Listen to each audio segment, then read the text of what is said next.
اعوذ باللہ من الشیطان اللعین الرجیم بسم اللہ الرحمن الرحیم الحمد للہ وکفی وسلام علی عبادہ الذین اصطفی. درود بھیجیے محمد والے.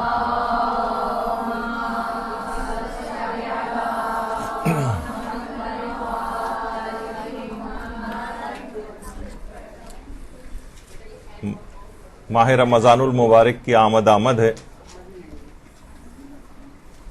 اور اس رمضان میں اپنے آپ کو ہم ایک بہترین مومن کے طور پر تبدیل کیسے کر سکتے ہیں. تو یہ بہت اہم اس کا ایک نقطہ ہے کہ پورا رمضان اسی طریقے سے گزر جائے اور انسان اپنے آپ کو تبدیل نہ کر سکے، اس سے بڑھ کر المیہ کوئی بھی نہیں. دیکھیے، ماہ رمضان اس قدر فضیلت کی بلندیوں پر ہے دیگر تمام مہینوں پر کہ پیغمبر اکرم ختمی مرتبہ صلی اللہ علیہ وآلہ وسلم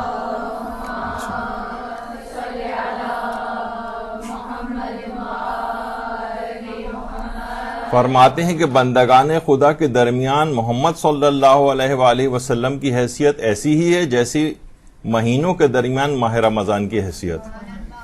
یعنی اس قدر عظیم مہینہ آ رہا ہے کہ اس کی حیثیت دیگر مہینوں پر اس طرح سے ہے جیسے پیغمبر اکرم کی تمام مخلوقات پر.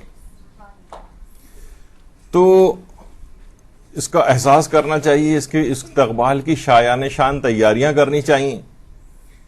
اور یہی وجہ ہے کہ صحیفہ سجادیہ میں امام سجاد علیہ السلام فرماتے ہیں اللہم صلی علی محمد وآل محمد،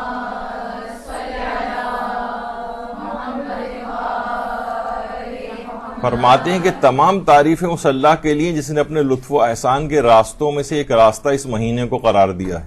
یعنی رمضان کا مہینہ، اسلام کا مہینہ، پاکیزگی کا مہینہ، اللہ کے بزرگ ترین مہینے تجھ پر سلام، اے دوستان خدا کی عید تجھ پر سلام. کتنا عظیم یہ مہینہ آ رہا ہے، کس قدر اس کے لیے کوششیں کرنا چاہیے. اور پیغمبر اکرم نے ماہ شعبان کے آخری جمعے میں جو خطبہ ارشاد فرمایا تھا کہ مسلمانوں خوشیاں مناؤ، تمہاری طرف خدا کا مہینہ اپنے اندر رحمت، مغفرت اور برکت لے کر آ رہا ہے، خوشیاں منائیے. اس قدر یہ عظیم مہینہ آ رہا ہے. آیت اللہ دست غیب شیرازی نے بھی ماہ رمضان کے متعلق بات فرمائی ہے تفسیر سورہ حجرات میں کہ ماہ رمضان کی برکات اس قدر زیادہ ہیں کہ میں انہیں گنوانے سے قاصر ہوں. بس یہی کہا جا سکتا ہے کہ مسلمانوں سجدے شکر ادا کرو، اور سجدے میں کہو خدایا تیرا شکر ہے کہ مجھ پر موت نہیں آئی اور ایک بار پھر عید اولیاء کو حاصل کرنے میں کامیاب ہو گیا. کتنے افراد ایسے ہیں جو پچھلے رمضان تک زندہ تھے اور آج موجود نہیں ہیں، اور کتنے ہوں گے کہ جو اس سعادت کو اس رمضان میں دوبارہ حاصل کریں گے. خوشیاں منانی چاہیے، سجدے شکر کرنا چاہیے کہ اس قدر ایک عظیم مہینہ آپ کے سامنے آ رہا ہے. اور یہی وجہ ہے کہ ہمارے امام موسیٰ کاظم علیہ الصلوۃ والسلام یہ فرماتے ہیں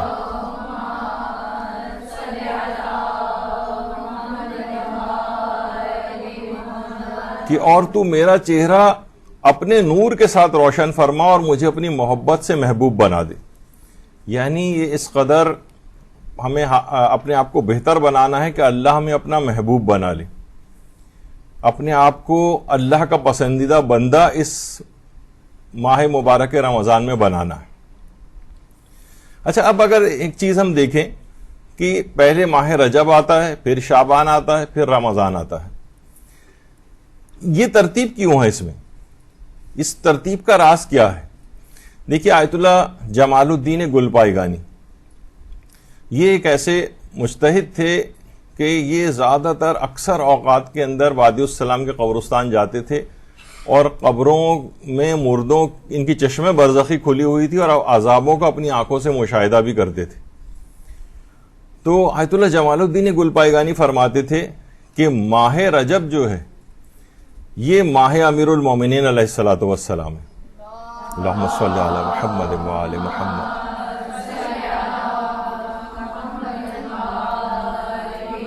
اور ماہ شعبان جو ہے وہ رسول اللہ کا مہینہ ہے، ان کے لیے بھی درود بھیجیے. اللہم صلی علی محمد وآل محمد.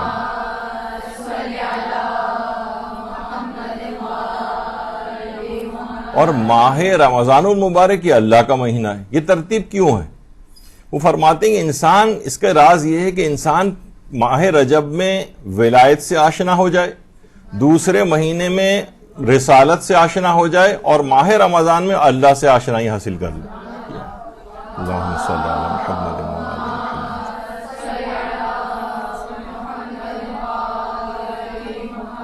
اچھا، اب اتنی محنت سے روزے رکھے جائیں گے، کتنا کنسنٹریشن ہماری اس بات پر ہونی چاہیے کہ یہ روزے اللہ کی بارگاہ میں قبول ہو جائیں.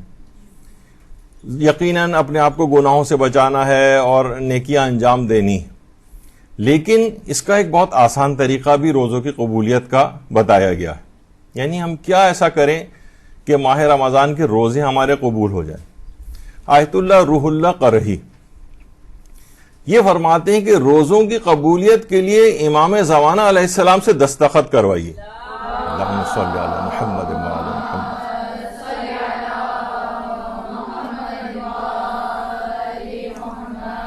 فرماتے ہیں کہ چند اعمال، 4 اعمال انجام دیں اور اپنے روزوں کو امام زمانہ سے سند قبولیت حاصل کروا لیں. وہ فرماتے ہیں کہ روزانہ افطار کے وقت ان 4 چیزوں کو انجام دیں. پہلی چیز کیا ہے؟ پہلی چیز یہ ہے کہ ایک سورہ فاتحہ امام زمانہ علیہ السلام کی والدہ حضرت نرجس خاتون کو ہدیہ کر. اللہم صلی علی محمد وعلی محمد.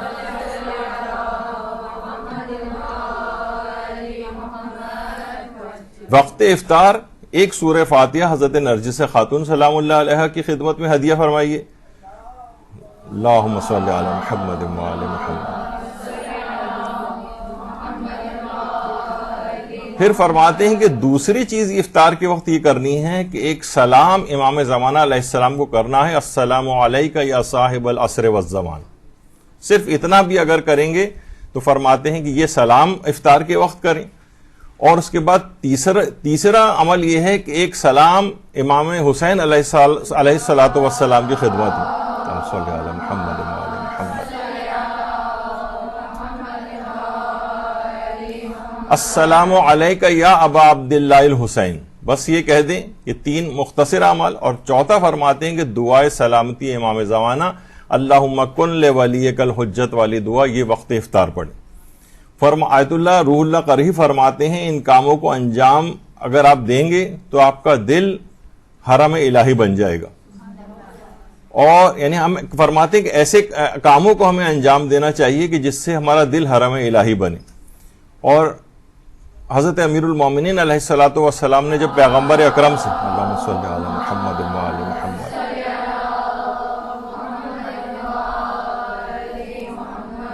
پیغمبر اکرم سے یہ بات دریافت فرمائی تھی کہ یا رسول اللہ رمضان المبارک میں سب سے بہترین عمل کون سا ہے، تو آپ نے فرمایا کوئی گناہ بھی نہ کرو اور گناہ کی فکر بھی انجام نہ دو. گناہ کی فکر تک نہیں کرو، سوچو بھی نہیں گناہ کے متعلق. دیکھیے رمضان المبارک میں ہماری یادوں اور سوچوں میں ہر وقت پروردگار عالم رہنا چاہیے، حتیٰ کہ کھانے پینے کی فکرات میں بھی نہ ہو. ہمارے کچھ بعض جان پہچان والے ایسے ہیں جو اپنے آفیسز میں 1 گھنٹہ 2 گھنٹے تک بیٹھ کے افطاری کی باتیں کرتے ہیں. تو بہرحال چلیں وہ کبھی کبھار یہ چل جاتا ہے اس طرح سے، لیکن یہ کہ ہر وقت یعنی دماغوں میں یعنی دوپہر کے 3 بجے کے بعد سے لے کر افطاری کی فکر ہی سر پہ سوار ہو جائے، نہیں. یہ بہترین عبادات کا مہینہ ہے، اللہ کو یاد کرنے ka مہینہ، اور خاص طور پر امام زمانہ علیہ الصلوۃ والسلام کی یاد.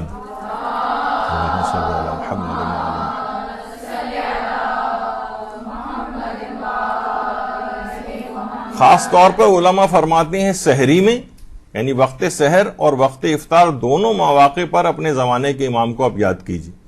اور راتوں میں بھی امام زمانہ سے بھی راز و نیاز اور مناجات کے اندر انسان کو چاہیے کہ اپنے وقت کو گزارے.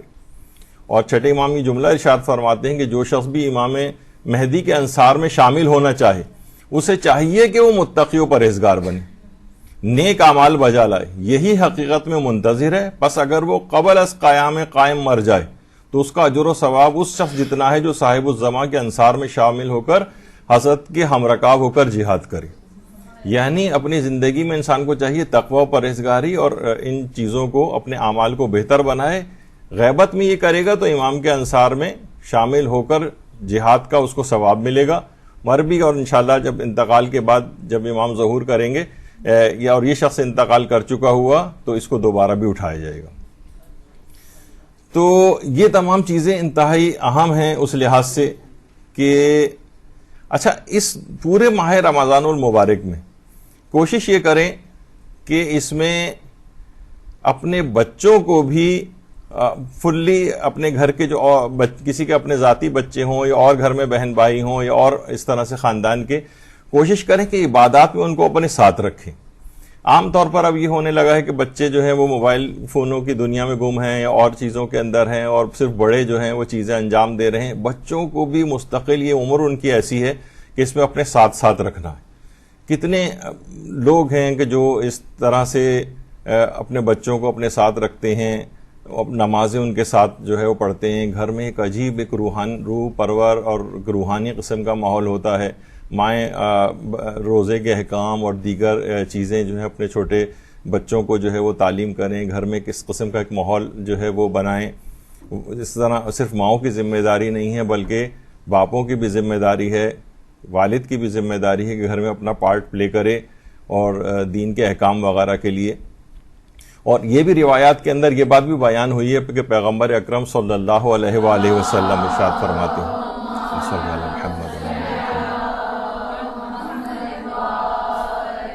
کہ عبادت گزار جس نے بچپن ہی سے عبادت کو اپنایا ہو، اس کی فضیلت اس بوڑھے پر جس نے بڑا ہونے پر عبادت کو اپنایا ہے ایسی ہی ہے جیسے مرسلین کو باقی لوگوں پر فضیلت ہوتی.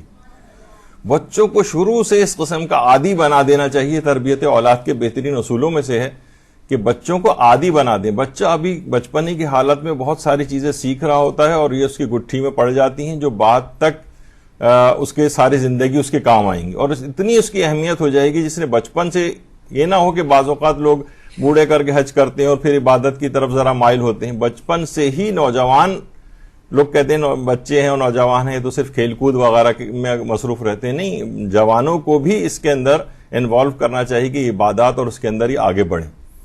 تو یہ بہت اہم چیزیں ہیں کہ بچے ہوں، بچیاں ہوں. شب قدر کے پروگرام آئیں گے، اس پہ انشاءاللہ ہماری جو کلاس ہوگی شب قدر جب قریب آئے گی تو اس میں تفصیل بیان کی جائے گی. شب قدر کے اعمال میں بچوں کو ساتھ رکھا جائے، وہ تلاوت قرآن روزانہ بچوں سے جو ہے وہ کروائی جائے. تو یہ گھر میں ایک روح پرور ماحول ہوگا. اگر مساجد میں اور دیگر جگہوں کے اوپر بھی بچوں کے قرآن وغیرہ کا کوئی طریقہ کار ہو پڑھانے کا اور تلاوت کا تو وہ کرنا چاہیے.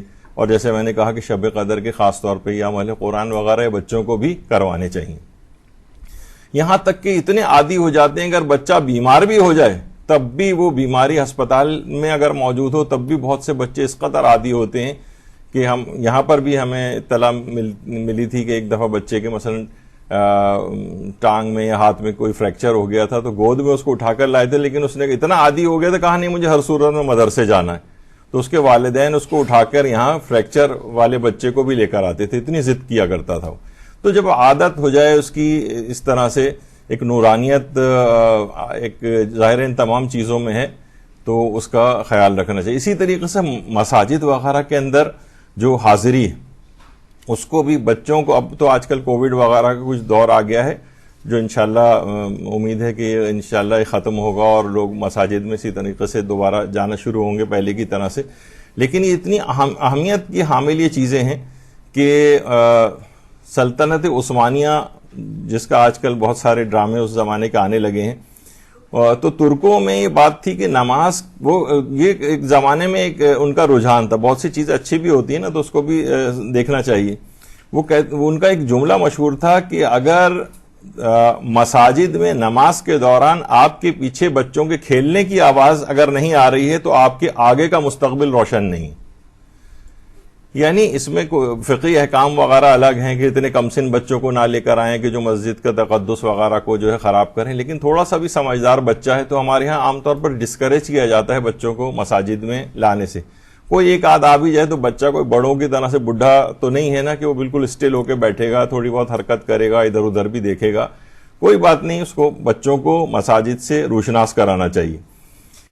اس کے بعد دوسرا یہ ہے کہ اپنی زبان کی حفاظت رمضان المبارک میں کرنے کی مشق کرنی چاہیے، تاکہ اس کے بعد جو عام زندگی استقبال یعنی رمضان کے بعد جو گزرے گی اس زندگی میں بھی اس زبان کے اوپر ویسے ہی کنٹرول رہے جس طریقے سے اس روزے کی حالت میں ہوتا ہے۔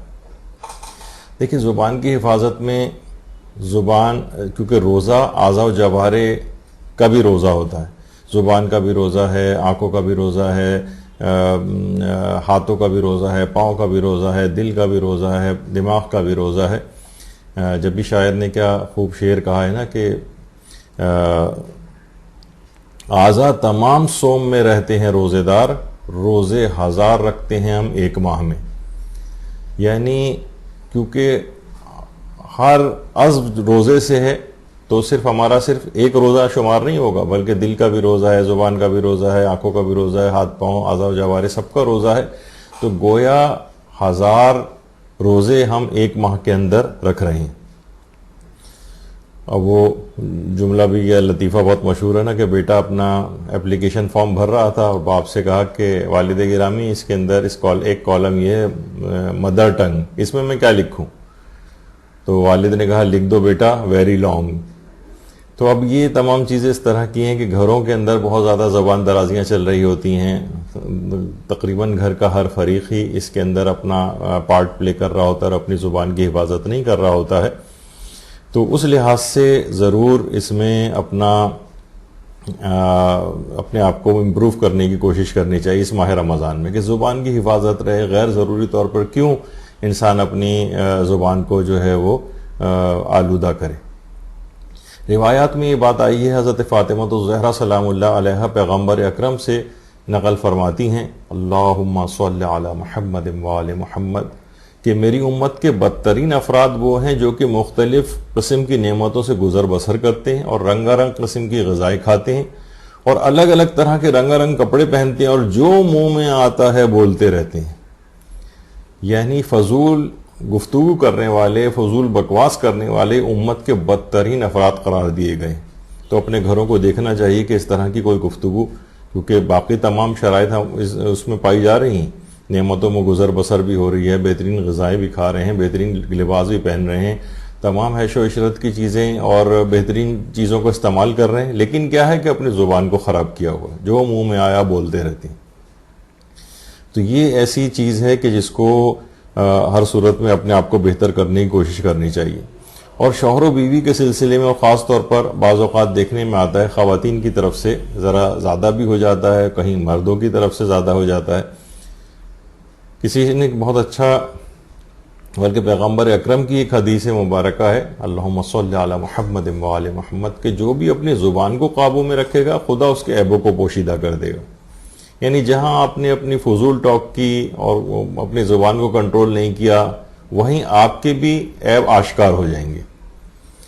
تو یہی وجہ ہے کہ جیسے کہ ابھی ذکر کر رہے تھے کہ ہم، کسی نے صحیح کہا تھا کہ مجھے پرندوں کے بارے میں اتنا نہیں پتا، مگر اس تصویر میں شوہر کو واضح طور پہ پہچانا جا سکتا ہے کہ کون ہے۔ تو عام طور پر گھروں میں خواتین کا چیخنا چلانا، شوہروں پر چیخنا چلانا، یا بہت سی جگہوں پہ شوہر بہت زیادہ چیختے چلاتے ہیں، اس سے اپنے آپ کو ماہ رمضان میں اس کی پریکٹس کریں اور اس کو پھر آئندہ سال بھی جاری و ساری رکھیں۔ پھر اگلی چیز یہ ہے جو کہ جس سے آپ اپنے آپ کو بہتر مومن بنائیں گے، وہ یہ ہے کہ لوگوں کو اذیت پہنچانے سے باز رہیں، کسی کو بھی نقصان نہ پہنچانے کا عہد کریں۔ زبان سے نقصان پہنچانا، کسی اور طریقے سے نقصان پہنچانا، یہ ہرگز نہیں ہونا چاہیے۔ نقصان پہنچانے سے باز رہنا، یہاں تک کہ بہت سے افراد دیکھیں اس طرح سے بھی ہوتے ہیں کہ باقاعدہ کتبے کے اوپر لکھوا کر جاتے ہیں کہ اتنا لوگوں نے، کچھ افراد نے ان کو دکھ دیا کہ دکھ دینے والے حضرات قبر پہ تشریف نہ لائیں۔ یہاں تک لوگوں کی صورتحال اس انداز کی ہو جاتی ہے۔ تو انسان کو چاہیے کہ بہرحال کسی کو بھی کسی بھی انداز سے دکھ دینے سے، تکلیف پہنچانے سے پرہیز کرے۔ جب بھی ہمارے چھٹے امام جعفر صادق علیہ الصلوۃ والسلام اللہم صلی علی محمد وآل محمد فرماتے ہیں کہ کیا تمہیں یہ بات اچھی نہیں لگے گی کہ نماز پڑھو، روزے رکھو، کسی کے ساتھ زیادتی نہ کرو اور جنت میں پہنچ جاؤ؟ یعنی کتنا آسان چیز ہے، اور دیکھا جائے تو اس حدیث کے اندر بہت جامع بات ہے۔ یعنی حقوق اللہ بھی ہیں، نماز اور روزہ، اور حقوق العباد بھی. کسی کے ساتھ انسان زیادتی نہ کرے. ٹھیک ہے، کسی کے ساتھ اتنا زیادہ بڑھ چڑھ کے آپ نیکی نہ کریں، لیکن سب سے اہم بات یہ ہے کہ زیادتی نہ کریں، نقصان نہ پہنچائیں، اس کی دل آزاری نہ کریں. اتنا آسان نسخہ بتایا کہ کیا یہ بات اچھی نہیں ہے؟ نماز پڑھو، روزے رکھو، کسی کے ساتھ زیادتی نہ کرو اور جنت میں پہنچ جاؤ. تو اتنا آسان ترین نسخہ جو ہے وہ یہ بتایا گیا ہے روایات کے اندر. تو بہرحال پھر اس کے اندر ایک اہم بات یہ بھی ہے کہ اپنے آپ کو انسان اس وقت زیادہ بہتر مومن بنا سکتا ہے جب وہ قرآن سے اپنی انسیت کا اضافہ کرے. اس رمضان میں اضافہ ہونا چاہیے. اس کا مطلب یہ ہے کہ پہلے بھی قرآن سے انسیت ہونی چاہیے. ہمارے ہاں یہ ہے کہ قرآن صرف رمضان کے مہینے میں کچھ نکلتا ہے، ورنہ پورا سال اس کے اوپر گرد جمی رہتی ہے معاذ اللہ. تو قرآن سے انسیت میں اضافہ ہونا چاہیے. زندگی میں ایک تبدیلی آنی چاہیے، قرآن سے ارتباط آپ کا بڑھنا چاہیے. ورنہ ایسا کون سا مومن ہے کہ جو بہتر بننے کی کوشش کر رہا ہے اور اس کی قرآن سے انسیت میں اضافہ نہیں ہو رہا ہے. تلاوت قرآن کی کثرت ہونی چاہیے، روزانہ قرآن کی تلاوت. اب کتنی قرآن کی تلاوت کرے؟ یعنی مثلا اگر آپ اس سے پہلے 50 آیتیں روزانہ تلاوت، یا تو کوئی تلاوت کرتا ہی نہیں ہے، تو رمضان المبارک میں اس کو بڑھائے. کم آیتیں پڑھتا ہے، چند سورے پڑھتا تھا تو زیادہ سورے پڑھے. پاؤ بھر قرآن پڑھتا تھا تو آدھا پر پڑھنے لگے پارا، اور آدھا پڑھتا تھا تو اور بڑھا دے. اگر پورا ایک پارا روزانہ اگر پڑھے تو بہت ہی اچھا ہے، کیونکہ یہ پورا مہینہ تاکہ ماہ رمضان المبارک کا کم سے کم اس کا ایک حق یہ ہے کہ کم سے کم ایک قرآن تو کم سے کم اس میں ختم ہو جانا چاہیے. اور تفکر، اور بہت سے لوگ کہتے ہیں کہ بھائی اتنا زیادہ آپ کو کرنے کی کیا ضرورت ہے کہ اتنی زیادہ لوگ اس کو تلاوت اتنی زیادہ کریں. چند آیات بھی اگر تفکر کے ساتھ پڑھ لیں اور تدبر کے ساتھ پڑھ لیں اور اس پر عمل کا ارادہ ہو تو وہ بھی بہت کافی ہے. دیکھیے یہ رمضان المبارک کی حد تک یہ اتنی صحیح بات نہیں.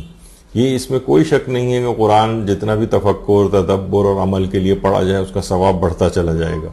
لیکن امام خمینی بھی یہ فرماتے تھے کہ اس کی جو تلاوت ہے وہ بھی، اس کی کثرت بھی مطلوب ہے. یعنی ایسا نہیں ہے کہ تفکر کے بغیر تلاوت بالکل بیکار ہے، اور اگر عمل کا فی الحال ارادہ نہ ہو، صرف تلاوت ہی کرنی ہو تو وہ بالکل ایک بیکار ہے تلاوت. ایسا نہیں. مجلہ حوضہ جو نکلتا ہے وہاں سے ایک رسالہ،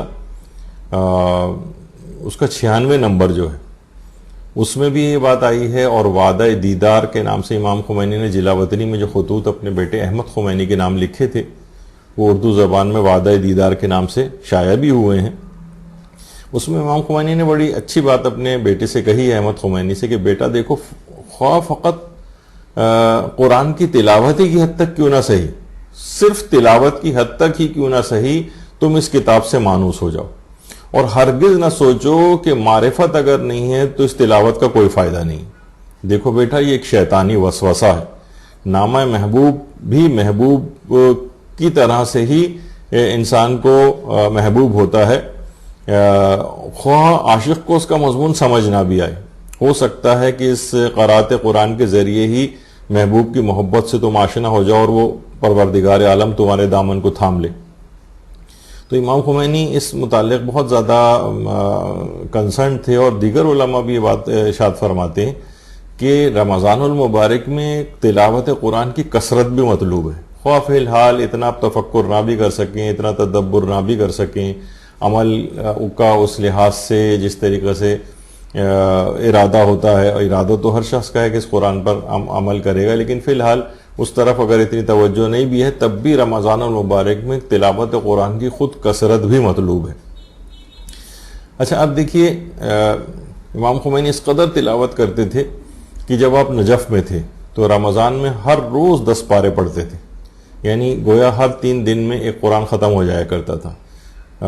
بعض لوگ بڑے خوش ہوتے تھے کہ انہوں نے رمضان میں 2 مرتبہ قرآن ختم کیا، لیکن بعد میں انہیں پتہ چلتا تھا کہ امام خمینی نے تو 10-11 مرتبہ قرآن ختم کیا ہے. تو اس قدر کثرت کے ساتھ تلاوت ہوتی تھی. حجت الاسلام انصاری کرمانی رسالت اخبار والے، وہ یہ کہتے تھے کہ امام خمینی کے پاس ایک ٹائم ٹیبل تھا، یعنی جس طرح تھنگس ٹو ڈو کا ایک چارٹ ہوتا ہے ہمارے پاس، جس میں وہ روزانہ کے کیے جانے والے کام وہ لکھے ہوتے تھے. اور فرشتہ عرابی کے نام سے جو ایک سیرت کے اوپر بھی لکھی گئی ہے امام خمینی کی، اس کی پہلی جلد میں، کہ ایک لمحہ بھی ایسا نہیں ہوتا تھا جس کا حساب امام خمینی کے پاس نہ ہو. یعنی کوئی بھی لمحہ زندگی کا بیکار نہ چلا جائے، ایک ایک لمحہ. جس کا مجلہ حوضہ جس کا بھی تذکرہ ہوا تھا، اس کے جو 96 نمبر ہے، اس میں یہ بات آئی ہے کہ صرف یہی نہیں کہ جس طریقے سے ہم عام طور پر ہوتا ہے ہمارے ساتھ کہ دن میں فقط ایک دفعہ تلاوت قرآن ہو جائے. نہیں، امام خمینی متعدد مرتبہ تلاوت قرآن کرتے تھے. ایک تلاوت قرآن جو ہے وہ نماز فجر کے بعد کیا کرتے تھے، پھر دوسری بار تلاوت قرآن نماز ظہر سے پہلے کرتے تھے، نماز عصر سے پہلے کرتے تھے، نماز مغربین سے پہلے کرتے تھے.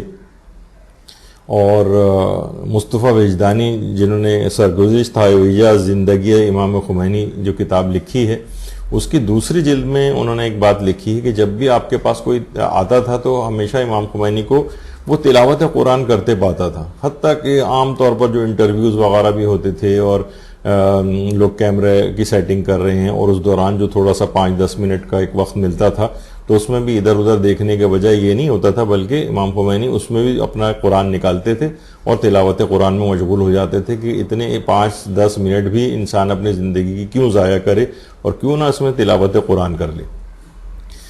امام خمینی کی جو بہو ہیں فاطمہ طباطبائی، جو کہ احمد خمینی کی زوجہ محترمہ ہیں، وہ یہ فرماتی ہیں کہ جس وقت ان کی آنکھوں کی تکلیف ہوئی تھی اور تمام ڈاکٹرز نے بھی امام خمینی کو منع کر دیا تھا کہ دیکھیے اس وقت آپ آنکھوں کا استعمال نہ کریں، حتیٰ کہ قرآن کی تلاوت بھی دیکھ کر نہ کریں، تو ڈاکٹروں نے منع کر دیا تھا.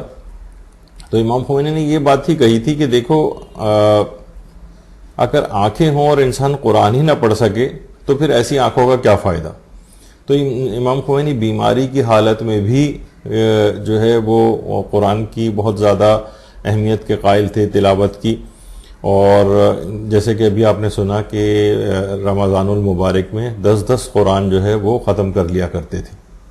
اور یہی طریقہ رہبر معظم آیت اللہ خامنہئی کا بھی ہے کہ جب بھی کبھی موقع ملتا ہے ایک چھوٹا قرآن ہمیشہ ان کی جیب میں ہوتا ہے، اسے نکالتے ہیں اور اس کی تلاوت شروع کر دیتے ہیں اگر تھوڑا وقت بھی کہیں پر اس انداز سے ملتا ہے.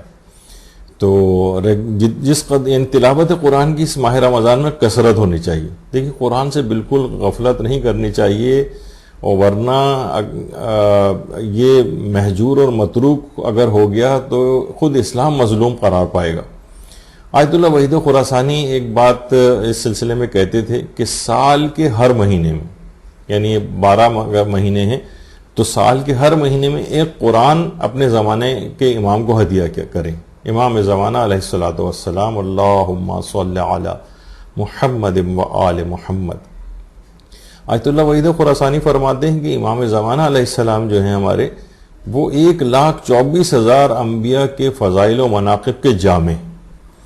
جب وہ یہ دیکھیں گے کہ میرے لیے ہر ماہ میں ایک قرآن ہدیہ کیا جا رہا ہے تو خدا ہی جانتا ہے کہ اس شخص کو وہ کیا کچھ عطا نہ فرما دیں گے، کیا کچھ عطا نہ فرمائیں گے.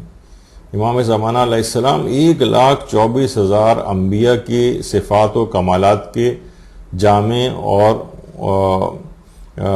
ان کے فضائل کے جامع، کیا کچھ یہ عطا نہ فرمائیں گے جب یہ دیکھیں گے کہ یہ شخص ہر مہینے قرآن مجھے ہدیہ کرتا ہے. اور خاص طور پر اب دیکھیے کہ ابھی کچھ دن باقی ہیں ہمارے پاس، اگر روزانہ ایک پارہ تلاوت کرتے ہوئے جائیں تو جب شب 23 رمضان آئے گی، یعنی شب قدر، اس میں جب جو قرآن مکمل ہو جائے اس کے بعد اسے جناب رسول خدا صلی اللہ علیہ وآلہ وسلم کو، حضرت امیر المومنین علیہ الصلوۃ والسلام کو، شہزادی فاطمۃ الزہرا سلام اللہ علیہا کو، تمام ائمہ معصومین علیہم السلام کو، جس میں امام زمانہ علیہ الصلوۃ والسلام بھی ہیں، ان تمام جو شخصیات ہیں ان کو ہدیہ کیا جائے. بلکہ تمام انبیاء و مرسلین کو ہدیہ کیا جا سکتا ہے. شہدائے کربلا کو ایک ہی قرآن جو آپ ختم کریں گی وہ ہدیہ کیا جا سکتا ہے، شہداء اور صدیقین کو ہدیہ کیا جا سکتا ہے، اپنے آباء و اجداد کو، بلکہ ان کو ہدیہ کرنے کے بعد ان کی بارگاہ سے جو تحفہ اور ہدیہ ملے ثواب کا اور فضیلتوں کا اور رحمتوں کا، وہ اپنے تمام مرحومین کو بھی ہدیہ کیا جا سکتا ہے، بلکہ حضرت آدم سے لے کر قیامت تک کے تمام آنے والے مومنوں مومنات کو بھی ہدیہ کیا جا سکتا ہے۔ اس قدر ان کی بارگاہ سے رحمتیں عطا ہوں گی۔ تو ابھی ہمارے پاس وقت ہے، یعنی روزانہ ایک پارہ تلاوت کرتے ہوئے جائیں اب سے لے کر، تو شب قدر میں ایک قرآن مکمل طور پر ختم ہو سکتا ہے، اور ان تمام عظیم شخصیات کو، اولیاء خدا کو یہ ہدیہ کیا جا سکتا ہے اس قرآن کا۔ تو نہ جانے یہ کیا کچھ نہیں عطا فرمائیں گے۔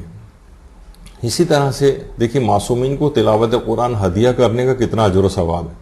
علی ابن مغیرہ کہتے ہیں، بحر الانوار کی جلد نمبر 95 کی روایت ہے کہ میں ایک دفعہ امام موسیٰ کاظم علیہ السلام کی خدمت میں حاضر ہوا، اور میں نے عرض کیا کہ میرے والد گرامی نے، یعنی امام جعفر صادق علیہ السلام نے آپ کے جد سے ہر رات کو ختم قرآن کے سلسلے میں سوال کیا تھا۔ میرے والد نے آپ کے جد یعنی امام موسیٰ کاظم کے والد گرامی، ان سے ایک سوال کیا تھا کہ ہر رات کو ختم قرآن وہ کرتے تھے، تو انہوں نے فرمایا تھا کہ رمضان المبارک میں جتنا بھی ممکن ہو اس قرآن کی تلاوت کو انجام دو۔ تو میرے والد رمضان میں 40 ختم قرآن کیا کرتے تھے، 40۔ اور والد صاحب کے بعد اب میں بھی اسی طرح کرتا ہوں، کبھی 40 سے کم قرآن ختم ہوتے ہیں، کبھی 40 سے زیادہ ختم ہو جاتے ہیں، اور یہ ڈیپینڈ کرتا ہے میری مصروفیت، فراغت اور ہمت اور حوصلے پر۔ اور جب عید فطر آتی ہے تو میں ایک ختم قرآن رسول اللہ کے لیے کرتا ہوں، ایک حضرت فاطمہ الزہرا سلام اللہ علیہا کے لیے کرتا ہوں، اور ایک دیگر ائمہ علیہم السلام کے لیے قرار دیتا ہوں، اللہم صلی علی محمد وآل محمد، یہاں تک کہ ایک ختم قرآن آپ کے لیے بھی قرار دیتا ہوں، 7ویں امام کے لیے۔ میرے لیے اس کا کیا ثواب ہے؟ تو آپ نے فرمایا تمہارے لیے جزا یہ ہے کہ تم قیامت میں ان افراد کے ساتھ ہوں گے۔ میں نے کہا اللہ اکبر، کیا مجھے یہ شرف ملے گا؟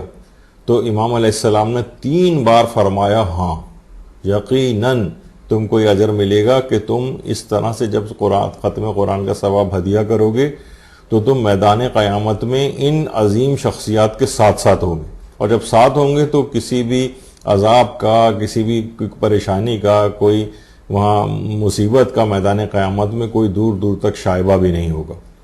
تو اتنا اس کو بہت غنیمت سمجھنا چاہیے اس ماہ رمضان کو، کہ اس میں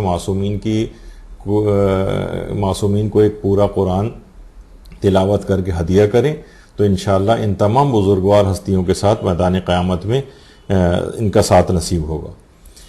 اچھا، اب ایک بات اور بھی یہ رہے کہ قرآن کا دیکھیے ظاہری احترام بھی کرنا چاہیے۔ ہمارے ہاں تو اچھا خاصا پھر بھی ایک احترام ہے، لیکن بعض اوقات اتنا فوق العادہ احترام ہو جاتا ہے کہ وہ اس کو پڑھا بھی نہیں جاتا ہے، اور اتنی اونچی طاق پر کسی جگہ رکھ دیا جاتا ہے جس پر اکثر و بیشتر گرد بھی جمی ہوتی ہے کہ اس کو پڑھا ہی نہیں جاتا۔ اس قسم کا بھی احترام نہیں ہے۔ قرآن کا ظاہری احترام البتہ اس لحاظ سے کرنا چاہیے۔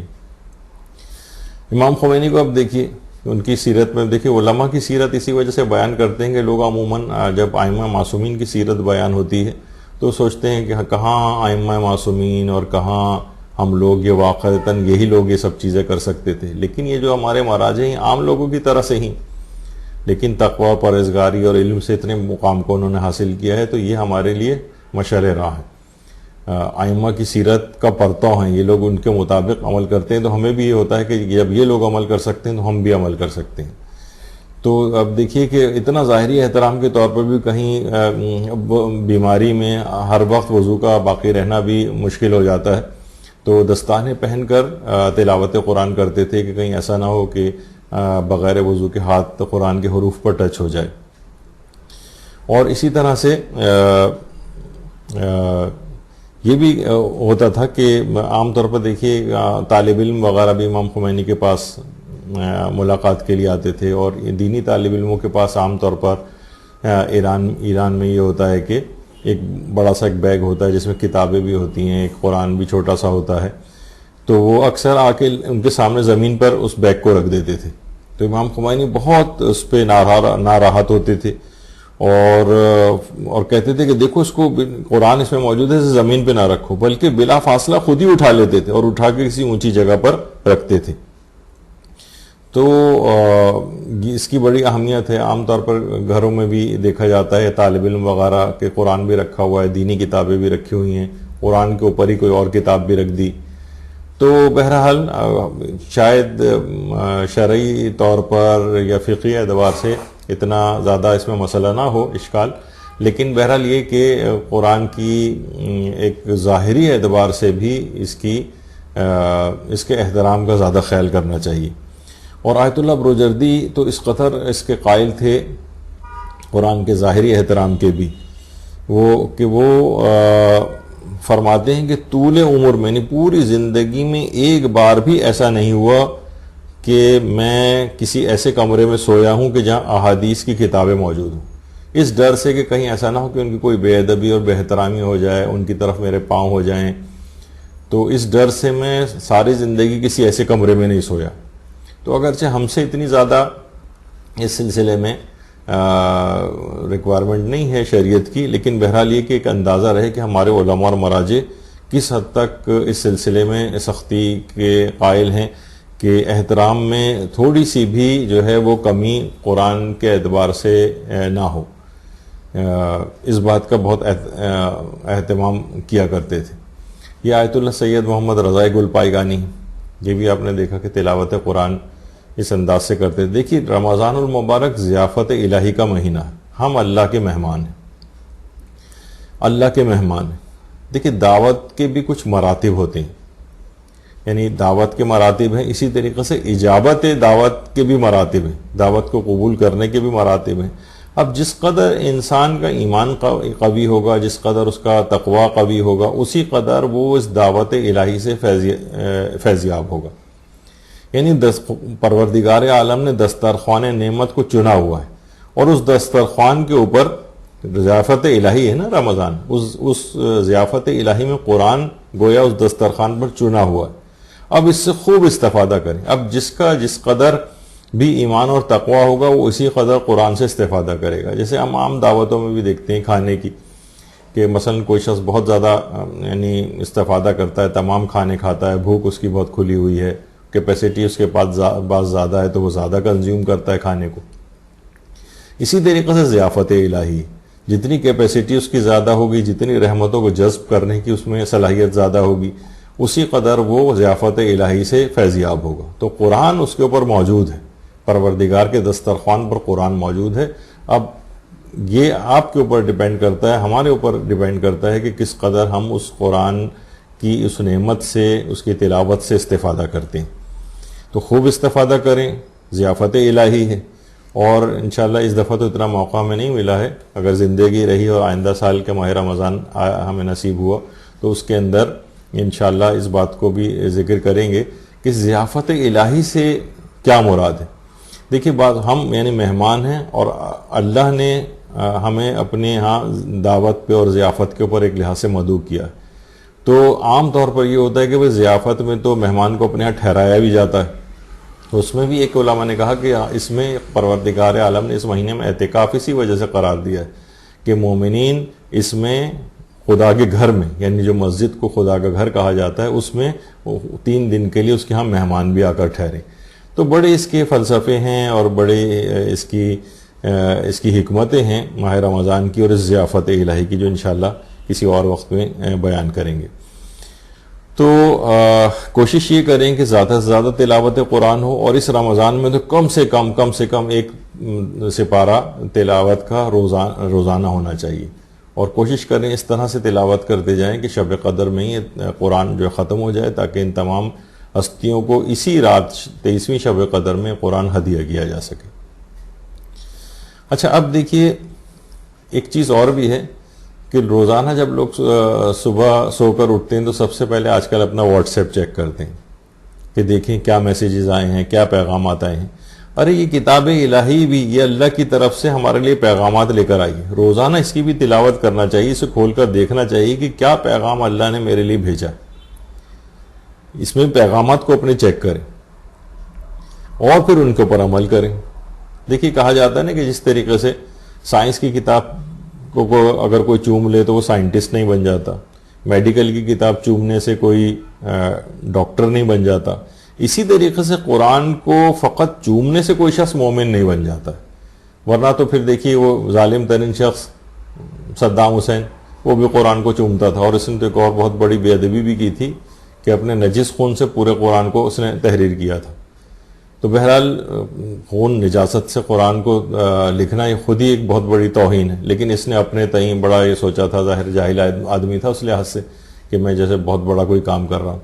تو بہرحال یہ کوئی ظاہری اعتبار سے یہ فقط چومنے کی کتاب نہیں ہے, اور اس کے اوپر اس کی تلاوت بھی کرنی ہے اور اس کے اوپر عمل بھی کرنا ہے.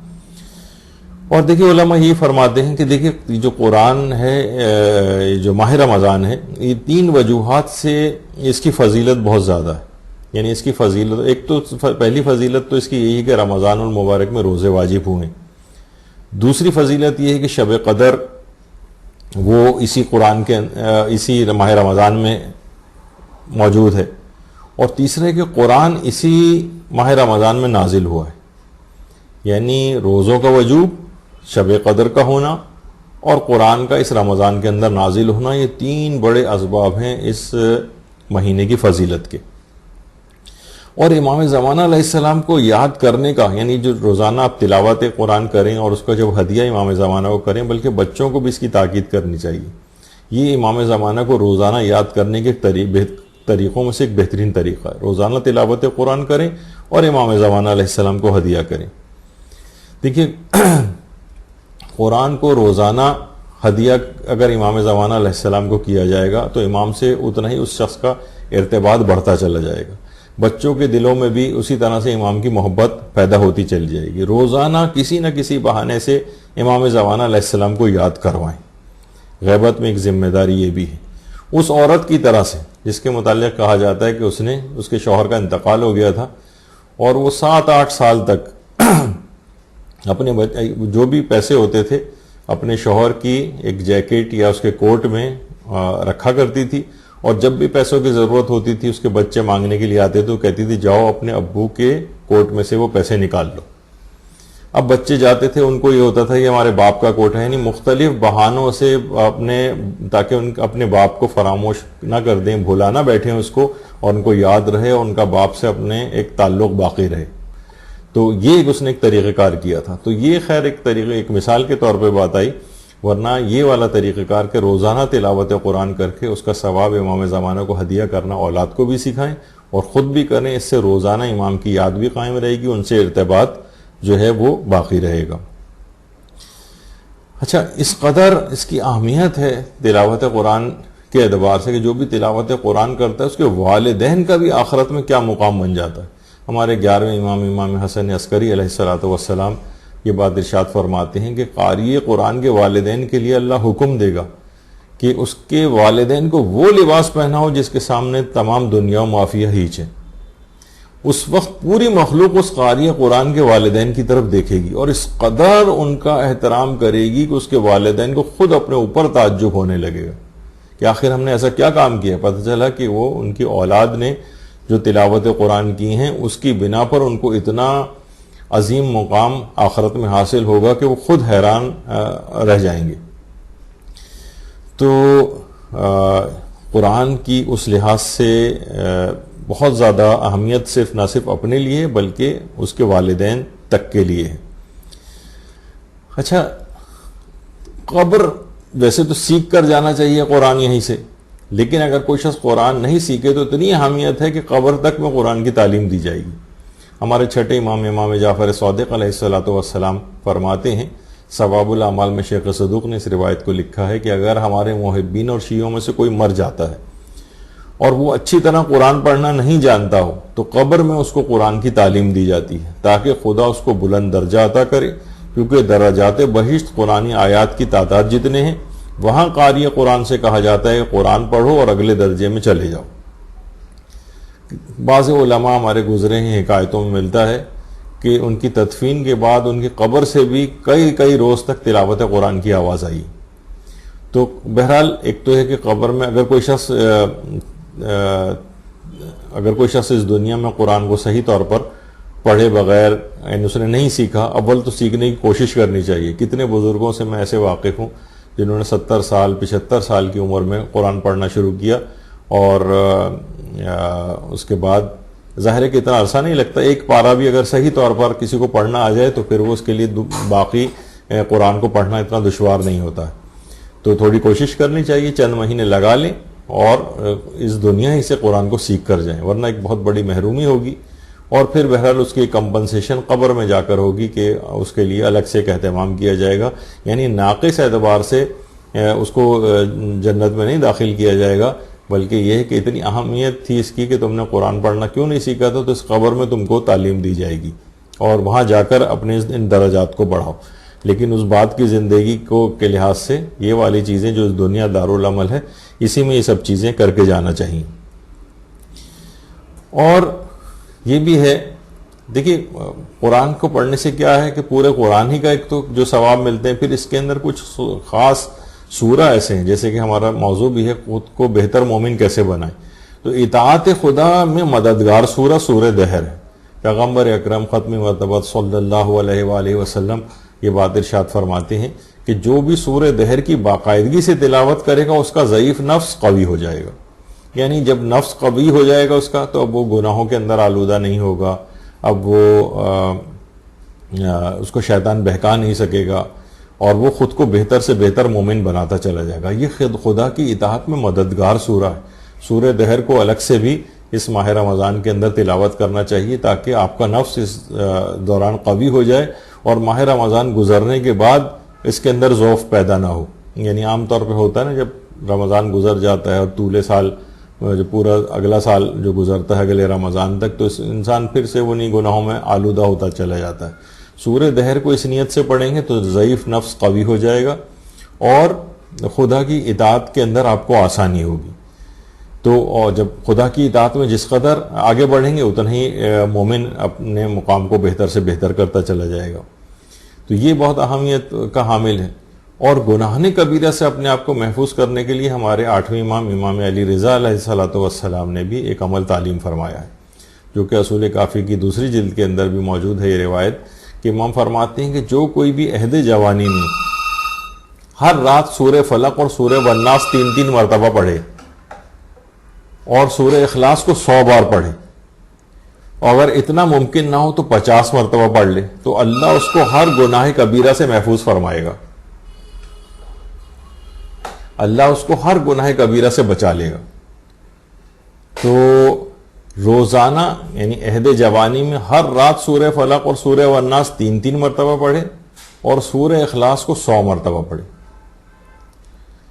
اور اگر 100 دفعہ نہ پڑھ سکے تو 50 مرتبہ پڑھ لے. اللہ اس کو ہر گناہ کبیرہ سے اس انداز سے بچا لے گا. تو قرآن کی اس طرح سے جو سورے ہیں ان کی الگ خصوصیات ہیں.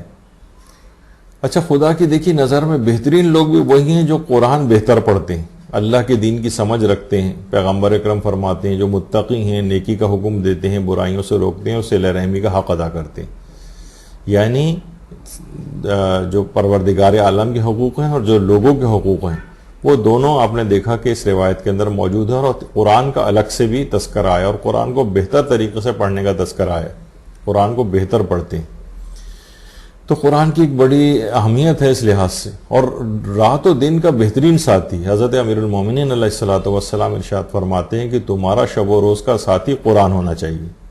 قرآن ہونا چاہیے، یعنی شب و روز کا ساتھی ہو. کوئی ایک وقت نہ ہو کہ مثلا انہوں نے 5-7 منٹ پڑھ لیا اس کے بعد نہیں. دن کے مختلف اوقات میں آپ تلاوت قرآن کریں.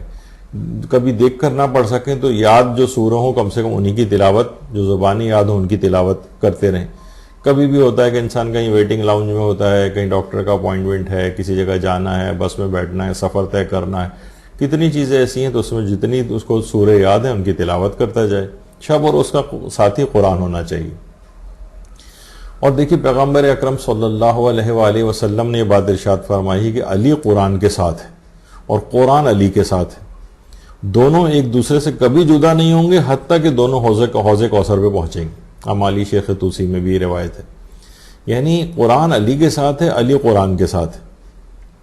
اب جو شخص بھی مسلسل تلاوت قرآن کرے گا وہ بھی حضرت امیر المومنین کے ساتھیوں میں شمار ہو جائے گا، وہ بھی ان کے ساتھ ساتھ ہوگا، کیونکہ قرآن اکیلا تو ہے ہی نہیں، وہ امیر المومنین کے ساتھ ہے، اور آپ قرآن کے ساتھ اٹیچ ہو گئے تو لا محالہ یہ ہوگا کہ آپ کا ارتباط حضرت امیر کے ساتھ بھی بڑھتا جائے گا، اور یہ کبھی جدا نہیں ہوں گے یہاں تک کہ حضرت امیر اور قرآن کے ساتھ آپ بھی حوض کوثر پہ وارد ہوں گے۔ جتنا قرآن سے ارتباط بڑھائیں گے اتنا امیر المومنین سے ارتباط بڑھے گا، تو اس لحاظ سے رفاقت ان کی نصیب ہوگی۔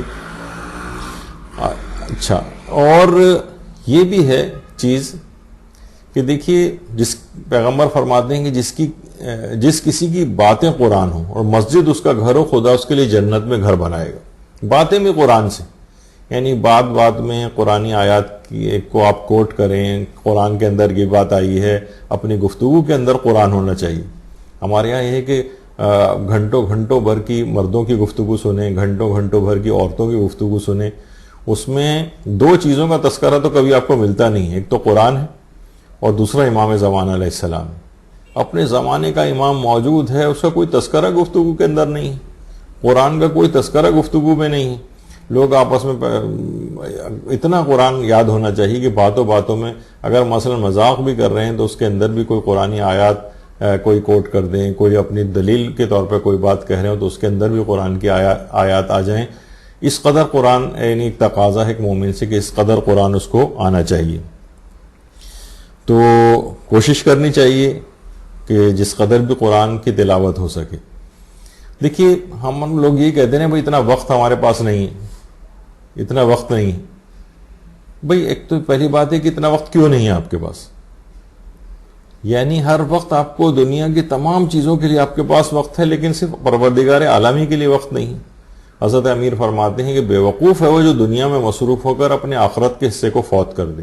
یہ دارالعمل ہے، یہاں پر عمل کے لیے بھیجا گیا ہے، یہاں پر فقط اور فقط اس دنیا کو کمانے کے لیے نہیں بھیجا گیا ہے۔ وہ بھی کمائیے، اس کو کوئی منع نہیں کر رہا ہے، لیکن ایک وقت ایسا بھی نکالنا چاہیے نا، آپ کو روزانہ کی بنیاد پر نکالنا چاہیے۔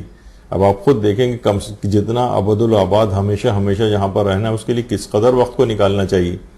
یہاں پر ہم دیکھتے ہیں کہ 24 گھنٹے کے 24 گھنٹے فقط دنیا میں، وہ فانی دنیا جو سب کچھ یہیں پر رہ جائے گا، آخرت کے حصہ کہاں ہے اس کے اندر؟ اور امیر المومنین علیہ السلام فرماتے ہیں کہ بیوقوف ہے وہ جو دنیا میں مصروف ہو کر آخرت کے حصے کو فراموش کرے۔ نکالیں وقت۔ حضرت امام جعفر صادق علیہ السلام فرماتے ہیں کہ توریت میں ارشاد خداوندی ہے، بہار کی 71ویں جلد کی روایت ہے کہ توریت میں پروردگار نے فرمایا، اے اولاد آدم، میری عبادت کے لیے فرصت کا وقت مہیا کرو تو میں تمہارے دل کو اپنے نور سے مالا مال کر دوں گا، اور اگر تم نے ایسا نہ کیا تو تمہارے دل کو دنیا کے کاموں اور فکروں سے بھر دوں گا، پھر تمہارے فاقوں اور پریشانیوں کا بھی میں علاج نہیں کروں گا، اور تمہیں تمہاری روزی کی تلاش کے حوالے کر دوں گا۔ جاؤ، یعنی نکلے رہو ہر وقت۔ یعنی اگر تم نے دیکھی، اس سے پہلے بھی ہم نے ایک دفعہ ذکر کیا تھا نا کہ دیکھیے، جو وقت آپ اطاعت خدا کے لیے نہیں نکالیں گے، لا محالہ اس کو نافرمانی خدا میں خرچ کرنا پڑے گا۔ جو مال کو اطاعت خدا میں خرچ نہیں کریں گے اسے نافرمانی خدا میں خرچ کرنا پڑے گا۔ ہو سکتا ہے یہ جو آپ بچا کے رکھ رہے ہیں بیماریوں میں خرچ ہو جائے، ان کے علاج میں، ہو سکتا ہے کہ کورٹ تھانے اور کچہریوں اور وکیلوں کے اندر خرچ ہو جائے، خدا نخواستہ۔ یعنی عبادت کے لیے فرصت کے اوقات کو مہیا کرو، تو کیا ہوگا؟ میں تمہارے دل کو اپنے نور سے مالا مال کر دوں گا۔ لیکن تم نے ایسا نہیں کیا، تمہارے دل کو دنیا کے کام اور فکروں سے بھر دوں گا۔ آج ہم دیکھتے ہیں کہ دنیا کے کام اور فکروں سے ہمارے دل بھر گئے ہیں، مالی پریشانیاں، کتنا بھی انسان کما لے ہر وقت وہ پریشانی گھوم رہا ہوتا ہے، اور تمہیں تمہاری روزی کی تلاش کے حوالے کر دوں گا۔ دن رات اسی میں نکلے رہو گے، اسی میں اپنے بس مال کو بڑھانے کی، آخرت کا کوئی وقت کیونکہ تم نے نہیں نکالا اپنے پروردگار کے لیے۔ تو خدا کی عبادت کے لیے اس رمضان المبارک میں اگر ایک بہتر مومن بننا ہے تو عبادت خدا کے لیے وقت کو نکالنا پڑے گا۔ تو اچھا، اب دیکھیے، اس طرح سے ہمارے علماء اور فقہا وقت کو نکالتے تھے کہ آیت اللہ علی آقا قاضی، کتنے بڑے بڑے فقہا، یہ جو رائٹ سائڈ پر ہے آیت اللہ علی آقا قاضی ہیں، لیفٹ پر آیت اللہ خوئی کی تصویر ہے۔ آیت اللہ خوئی اپنے جوانی کے زمانے میں آیت اللہ علی آقا قاضی کے پاس دستور العمل کے لیے گئے تھے، اور خاص طور پہ ماہ رمضان المبارک کا جو دستور العمل ہے، جس میں آیت اللہ خوئی فرماتے ہیں کہ انہوں نے آیت اللہ علی آقا قاضی نے رمضان المبارک کی تمام راتوں میں ہر رات سورہ قدر کو 1000 مرتبہ پڑھنے کا ایک عمل مجھے بتایا تھا. 1000 مرتبہ یعنی روزانہ 1000 دفعہ سورہ قدر اور پورے مہینے. ذرا مشکل عمل ہے لیکن ظاہر ہے کہ آیت اللہ علی آقا قاضی نے آیت اللہ خوئی کو دیکھتے ہوئے یہ بات بتائی تھی. اچھا، آیت اللہ خوئی جوانی کا دور تھا. اس تصویر میں بھی آیت اللہ خوئی موجود ہیں اور ان کے برابر میں ان کے والد علی اکبر خوئی بھی ہیں. اور آیت اللہ خوئی کے ساتھ یہ آیت اللہ سیستانی ہیں. آیت اللہ سیستانی کتنے چھوٹے ہیں اس وقت، لیکن یہ دونوں بزرگوار ہستیاں 50-60 سال بعد بھی اسی طرح سے اتنے بڑے علم مقام پر بھی پہنچی. دونوں اپنے اپنے زمانے کے مرجع بنے اور یہ ساتھ کتنے عرصے تک باقی رہا. تو بہرحال آیت اللہ خوئی فرماتے ہیں کہ اس عمل کے نتیجے میں جو انہوں نے مجھے آیت اللہ علی آقا قاضی نے مجھے جو تعلیم کیا تھا سورہ قدر والا، اس عمل کے نتیجے میں عالم معنویت اور عالم روحانیت کے بہت سے حوادث سے میں مطلع ہو گیا. یعنی مجھے مستقبل میں پیش آنے والے بہت سی چیزوں کو میں نے عالم مکاشفہ میں دیکھا. اور فرماتے ہیں اپنے ایک مکاشفہ آیت اللہ خوئی نے نقل کیا تھا کہ میں نے اسی جوانی کے زمانے میں جب میں نے سورہ قدر کو رمضان المبارک کی ہر رات 1000 مرتبہ پڑھنے والا یہ عمل جو آیت اللہ علی آقا قاضی نے بتایا تھا، جب میں نے اس عمل کو کیا تھا تو میں نے مکاشفے میں دیکھا کہ حرم امیر المومنین علیہ الصلوۃ والسلام سے ایک اعلان ہو رہا ہے. اور اعلان کیا ہو رہا ہے کہ عالم تشیع کے مرجع اعلیٰ ابو القاسم الموسوی الخوئی انتقال فرما گئے. حرم امیر المومنین سے یہ اعلان ہو رہا ہے. اچھا، اس زمانے میں جوانی کا دور تھا، یہ بھی پتہ نہیں تھا کہ میں بڑے یعنی اور زیادہ عمر پا کر میں جہان تشیع میں مرجع کی حیثیت اختیار کر جاؤں گا. تو آیت اللہ خوئی کہتے ہیں کہ میں نے مستقبل کے بہت ساری چیزوں جو پیش آنے والی جو چیزیں تھیں ان کا علم مجھے اس عمل کے نتیجے میں حاصل ہوا تھا. تو سورہ قدر کی تلاوت اس میں کوشش کریں کہ آیت اللہ خوئی تو خیر ہر رات ماہ رمضان کی 1000 مرتبہ سورہ قدر کا انہوں نے عمل کیا تھا، لیکن ہم کم سے کم اتنا تو کر سکتے ہیں. یہ ذرا مشکل تو ہے یقیناً، لیکن ایک تسبیح کم سے کم سورہ قدر کی ہر شب کے اندر پڑھ لیں. یہ ممکن نہ ہو تو 50 دفعہ پڑھ لیں، یہ بھی ممکن نہ ہو تو 10 دفعہ پڑھ لیں. یعنی کسی حد تک تو ہمارے پاس بھی یعنی کچھ نہ کچھ اس کے فضائل اور برکات اور اس کی جو حکمتیں ہیں 1000 دفعہ نہ پڑھ سکیں تو اپنی ہمت، طاقت اور استطاعت کے مطابق جس قدر بھی ممکن ہو سورہ قدر کی تلاوت کر لیں. اور صرف یہ سورہ قدر کی حد تک ہی نہیں ہے، بلکہ اگر آپ اس لحاظ سے دیکھیں کہ تو سورہ فاتحہ کے لیے بھی یہ ہے کہ آیت اللہ حسن زادہ عاملی فرماتے ہیں کہ مجھ محروم بندے سے عالم خواب میں کسی نے کہا ہے کہ تم کو جو کچھ خدا سے مانگنا ہے سورہ فاتحہ کے ذریعے مانگو. 1001 نکتہ کے نام سے جو کتاب ہے آیت اللہ حسن زادہ عاملی کی، اس میں یہ بات انہوں نے کہی کہ عالم خواب میں کسی نے مجھ سے کہا ہے کہ تمہیں جو کچھ خدا سے مانگنا ہے وہ سورہ فاتحہ کے ذریعے مانگ لو. تو سورہ فاتحہ بھی ان راتوں کے اندر تلاوت کریں، سورہ قدر کی بھی تلاوت کریں. تو یہ تو عبادات کے لحاظ سے کچھ باتیں ہو گئیں، یعنی حقوق اللہ کے اندر اور قرآن کے حوالے سے کہ جس کا سہارا لے کر ہم خود کو ایک بہتر مومن بنا سکتے ہیں. اور رمضان المبارک جیسے جیسے گزر جائے گا اور اس کے بعد عید آئے گی اور عید کے بعد کا جو سال ہوگا، اسی طرح سے اس میں حاصل شدہ جو تقویٰ ہے وہ پورے سال ہم کس طرح سے اس کو استعمال میں لے کر آئیں. یہ خود ایک چیز ہے. اس میں ہمارے 2 یا 3 دروس بھی ہو چکے ہیں کہ رمضان سے حاصل شدہ تقوی کو پورے سال کیسے استعمال کیا جائے. یعنی ایسا نہ ہو کہ پورا جو آپ نے رمضان المبارک میں اتنی محنتیں کی ہیں اور وہ سارا جو ہے آپ کا ضائع ہو جائے، عید کی رات ہی کو ضائع ہو جائے. جیسے ایک دفعہ میں نے پہلے بھی بتایا تھا کہ جب بالکل ابتدائی طور پر پہلی میری جو ایک جاب ہوئی تھی تو اس میں جو سیلری مجھے ملی تھی، میں بڑا خوشی آ رہا تھا کہ بھائی آج میری پہلی سیلری ملی ہے. وہ پہلی ہی سیلری میری جیب کٹ گئی اور اس کا آج تک مجھے دل میں اس کا دکھ کا احساس ہوتا ہے کہ پہلی اتنی محنت سے پورا مہینہ ایک رزق حلال جو ہے کمایا اور وہی جو ہے وہ اس طرح سے چلا گیا. تو تو یہی بالکل ایک مومن کے لیے بھی ہوتا ہے کہ اتنی محنت اس نے کی ہے، اتنی بھوک پیاس کی تکلیفیں اٹھائی ہیں، اتنی شب بیداریاں کی ہیں، اور پتہ چلا کہ وہ رمضان المبارک ختم ہوا اور اسی رات شیطان وہ جیب کاٹ کے لے گیا اس کو گناہوں میں مبتلا کر دیا.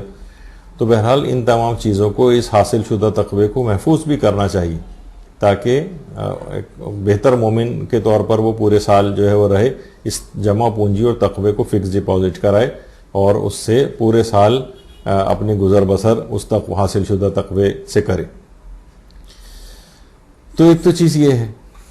پھر ہے دیکھیے خدمت خلق اور غریبوں کی کمک. یہ تو اس میں کچھ بڑھ بھی جاتی ہے لوگوں کی. دیکھیے لوگ واقعتاً بہت زیادہ غریب ہیں، ان کا خیال کرنا چاہیے. اگر آپ اس لحاظ سے دیکھیں کہ لوگ کتنی غربت کی کس لائن پر ہیں، کس قدر مصیبتوں کا شکار ہیں، غربت کی کس، یعنی اب آپ ایسے افراد کو ڈھونڈنا چاہیے، ان کی کمک کرنی چاہیے، ان کی مدد کرنی چاہیے. کتنے لوگ ہیں جو بیچارے کیمپس کے اندر ہیں، بچے کس انداز سے زندگیاں جو ہیں وہ گزار رہے ہیں. کتنے ہمارے اسلامی ممالک میں ایسے ہیں جن کے اتنے ذرائع ہوں، ان تک بھی پہنچنا چاہیے. یتیمیوں کے کس قدر لوگ جو ہیں دہشت گردیوں میں ہلاک ہو گئے ہیں، ان کی اولادیں اس انداز کی یتیم ہوئی ہوئی ہیں، ان کی یتیموں کی کمک کرنی چاہیے.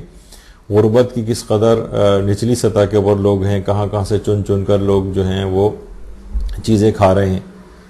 تو بہرحال اگر کوئی شخص پھر بھی یعنی ہمارے اطراف میں موجود ہیں، ہم پھر بھی ان کی مدد نہ کریں ایسے افراد کی، تو یہ ایک بہت ہی عذاب والی بات بھی ہے. ہمارے چھٹے امام جعفر صادق علیہ الصلوۃ والسلام کی ایک روایت ہے مستدرک الوسائل میں کہ اگر کوئی شخص اپنے دینی مسلمان بھائی سے مدد طلب کرے اور وہ قدرت رکھتے ہوئے بھی اس کی حاجت پوری نہ کرے تو خداوند عالم اس کی قبر میں اس پر ایک انتہائی بڑے سانپ کو مسلط کر دیتا ہے جو کہ اس کو ڈستا رہے گا.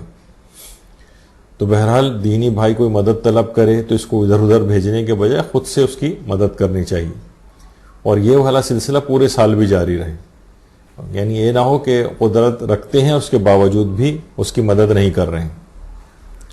اور اس کا ایک دیکھیے فائدہ یہ ہے کہ آپ کسی کی مدد کریں گے تو آپ کے بھی کتنے ہی معاملات ایسے ہوں گے جس میں آپ کی اللہ مدد کرے گا. چھٹے امام یہ بھی فرماتے ہیں کہ مومن جب تک دوسروں کی مدد میں مصروف رہتا ہے تو خدا بھی اس کی مدد کرتا رہتا ہے.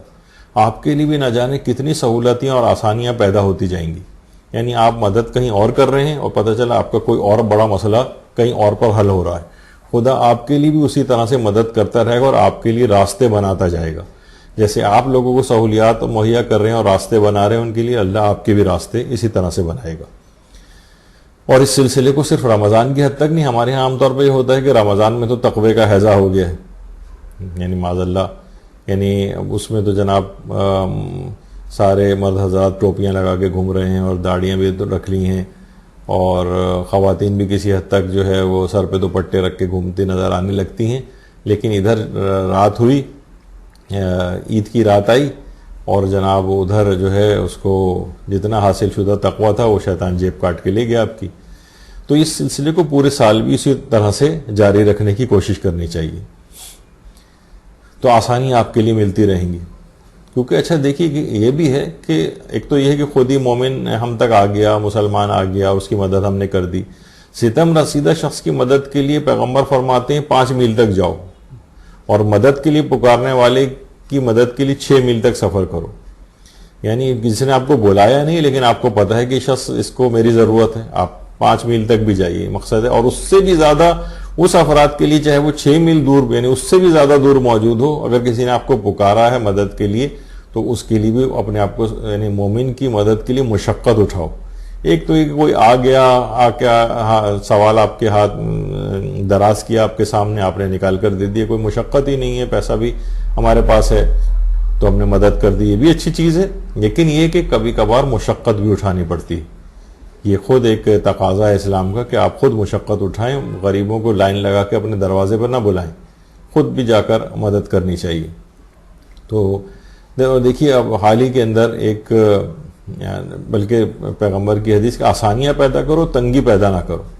یعنی جس قدر آسانیاں پیدا کریں گے اسی قدر آپ کے لیے بھی آسانیاں پیدا ہوں گی. ابھی کچھ ہی دن پہلے ایک نکاح پڑھا گیا ہے اور اس کا بہت وائرل بھی ہوا ہے، سب لوگوں تک اس کی اطلاع بھی پہنچ گئی ہوگی.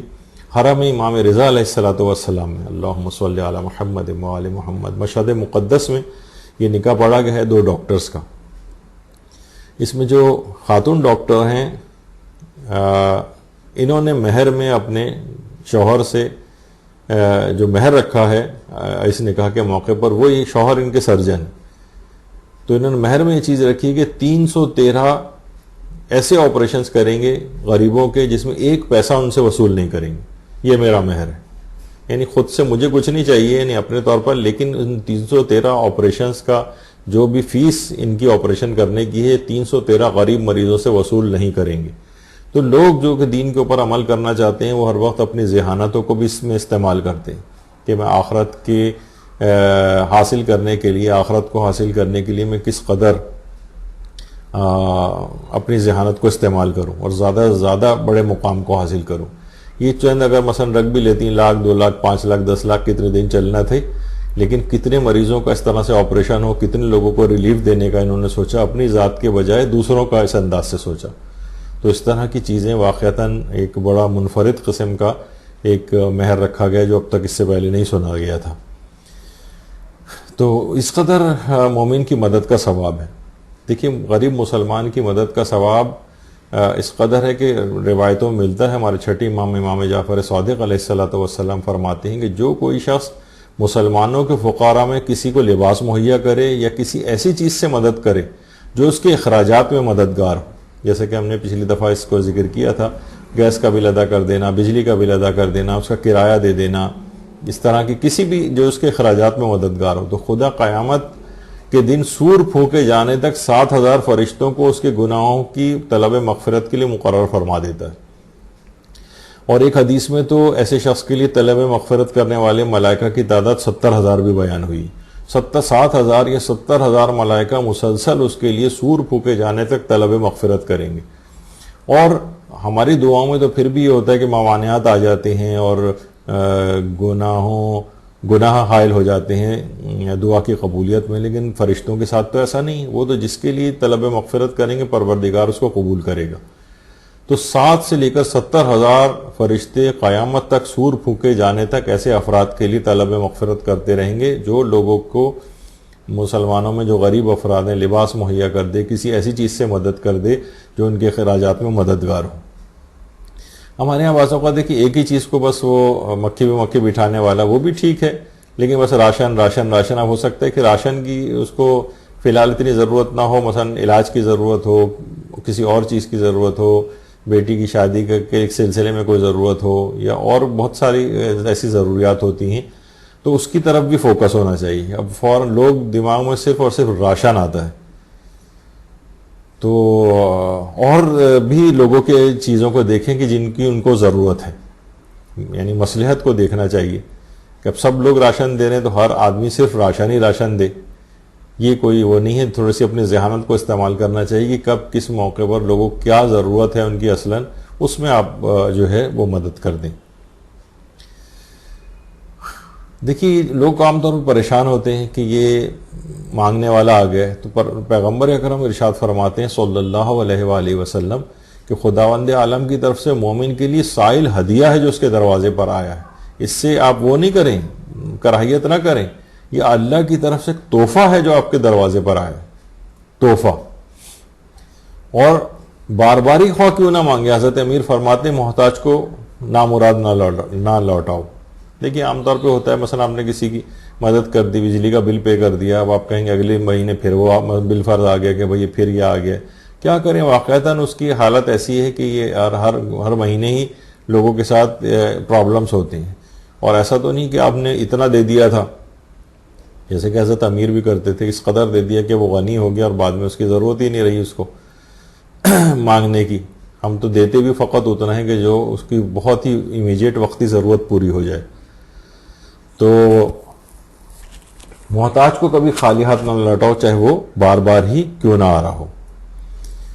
تو یہ اللہ کی طرف سے تحفہ تمہارے لیے آیا ہے۔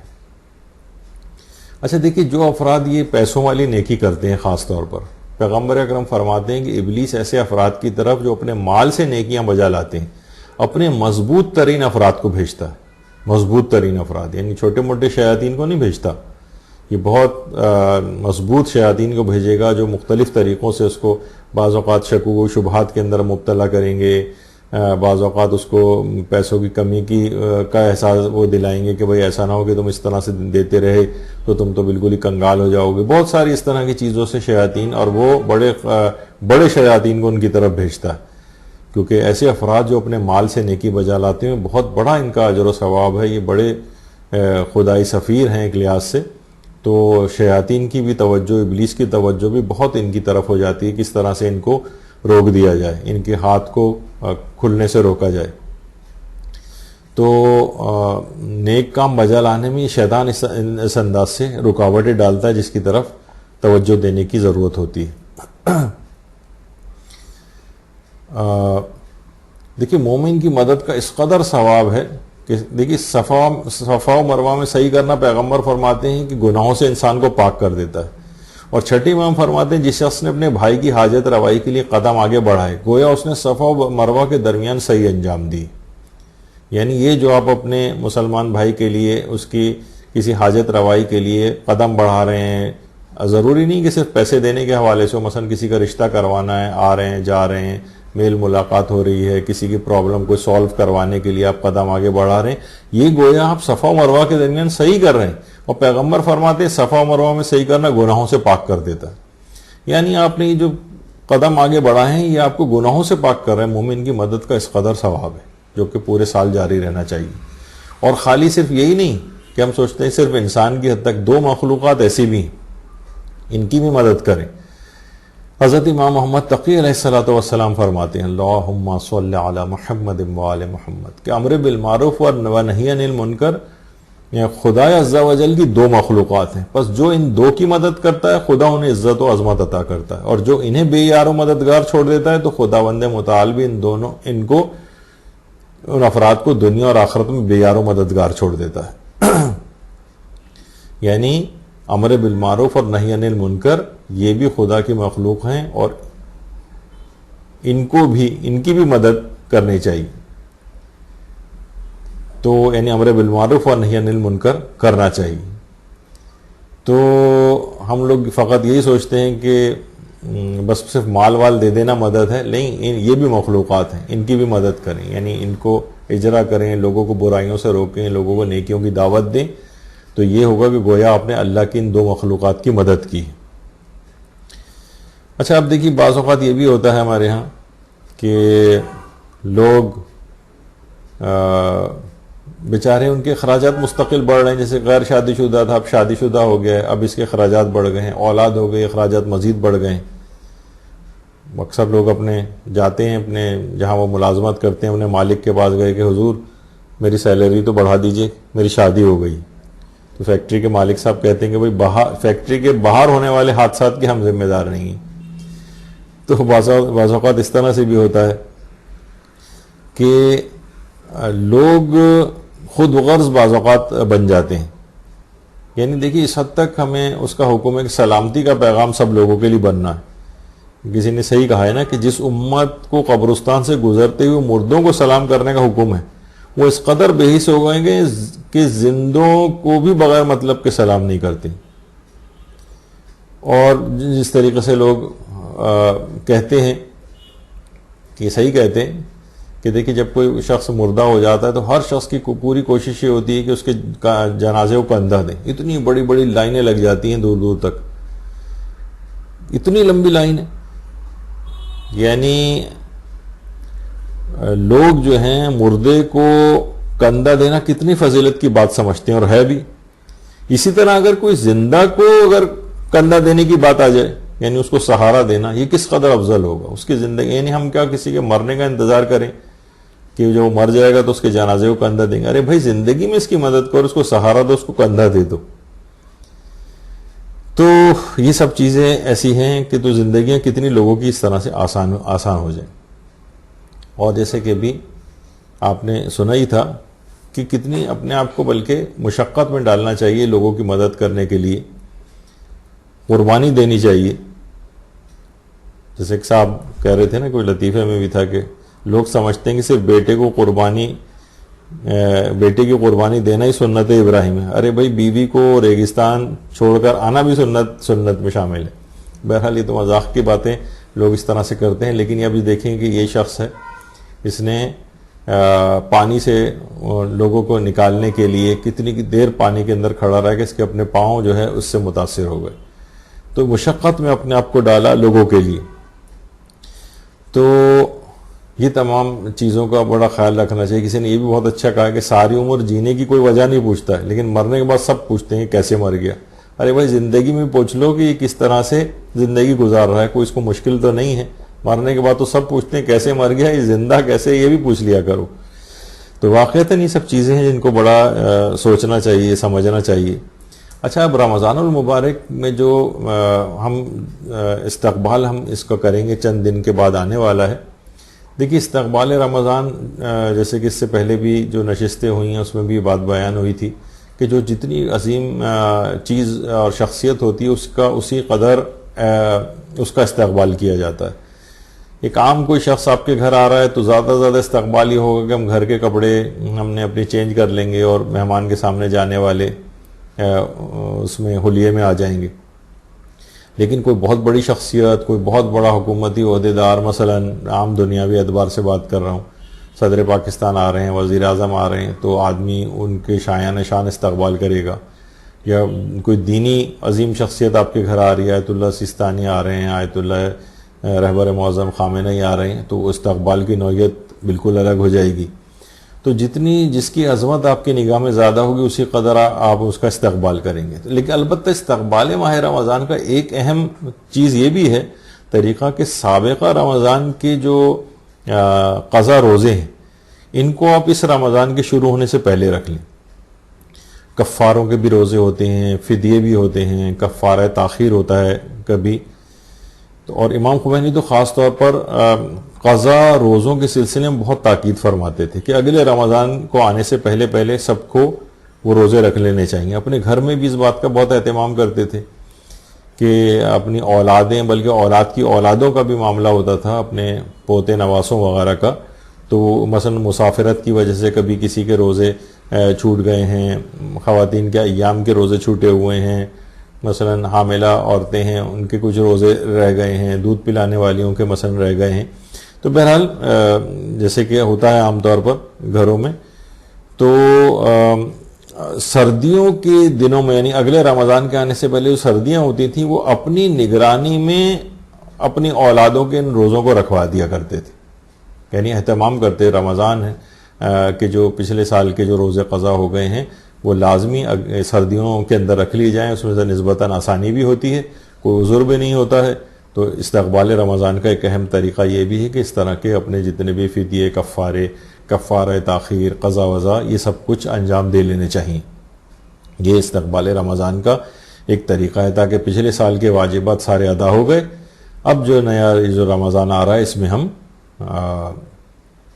اب آگے یہ سلسلہ جاری کریں اور نئے سرے سے بالکل, یعنی پچھلی تمام چیزوں جو ایک بیک لاگ ہمارے اس پہ جمع ہوا ہے اس کو ایک طرف کر کے نئے سرے سے رمضان کی برکات کو حاصل کریں.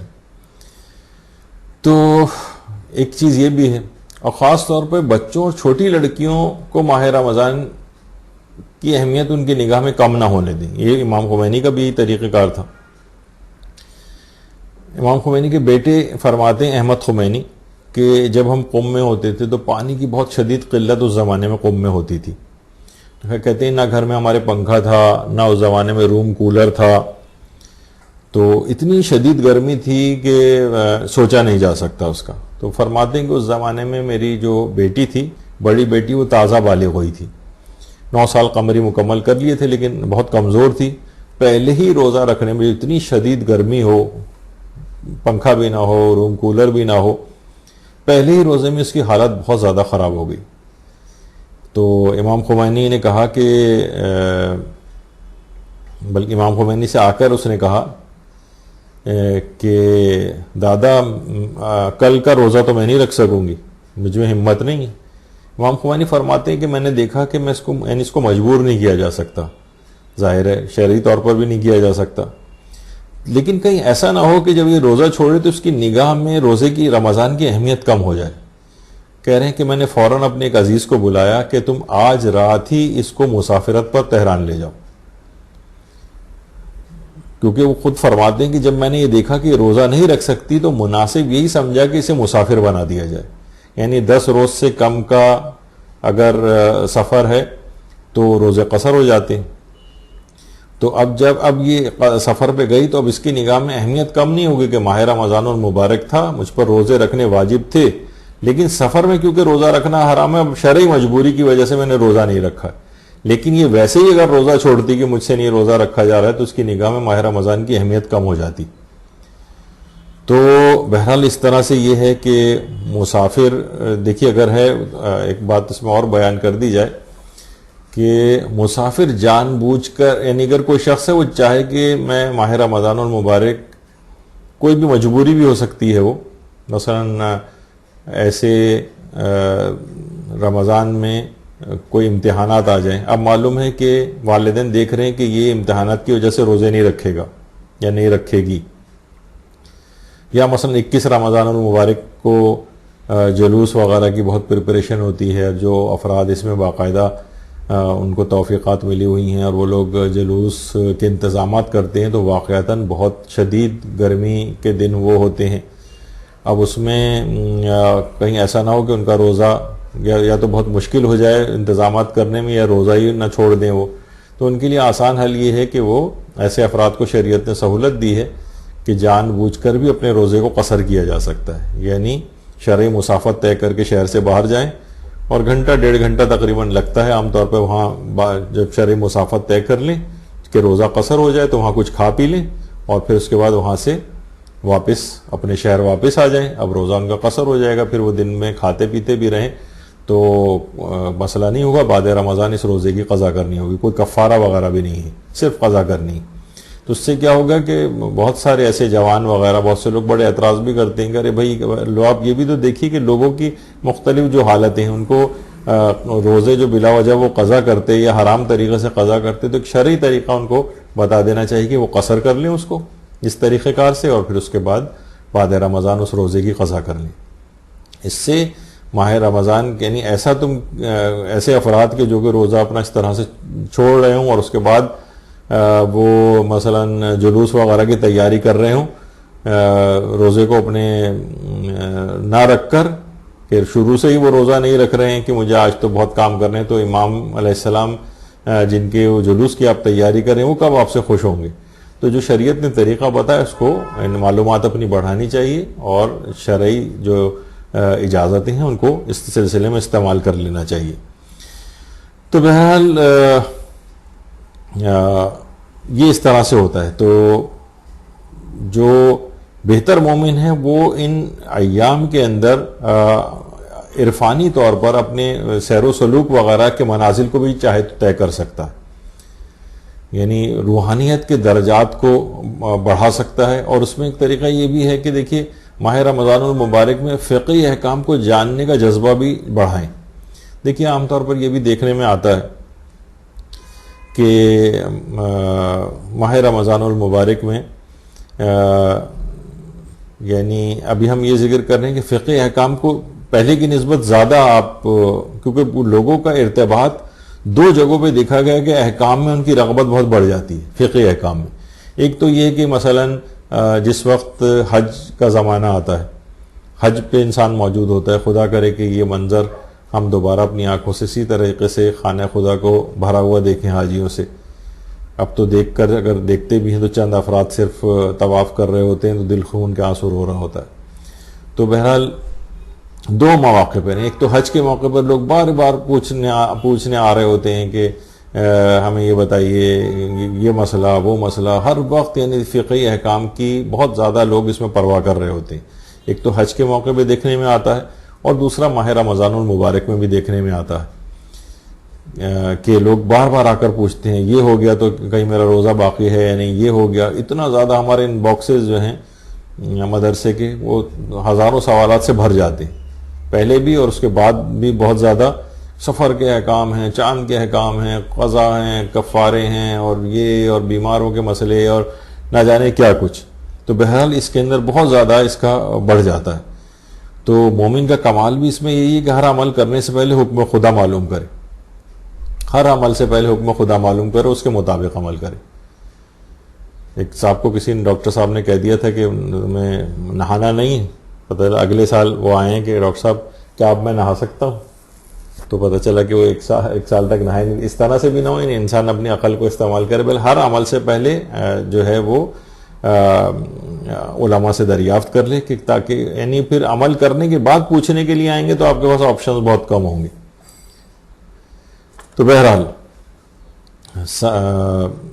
اب یہ ہے کہ اطاعت خدا کے اندر یعنی اپنی زندگی بسر کرنی, تعلیمات دین سیکھتے رہو ورنہ جاہل شمار کیے جاؤ گے.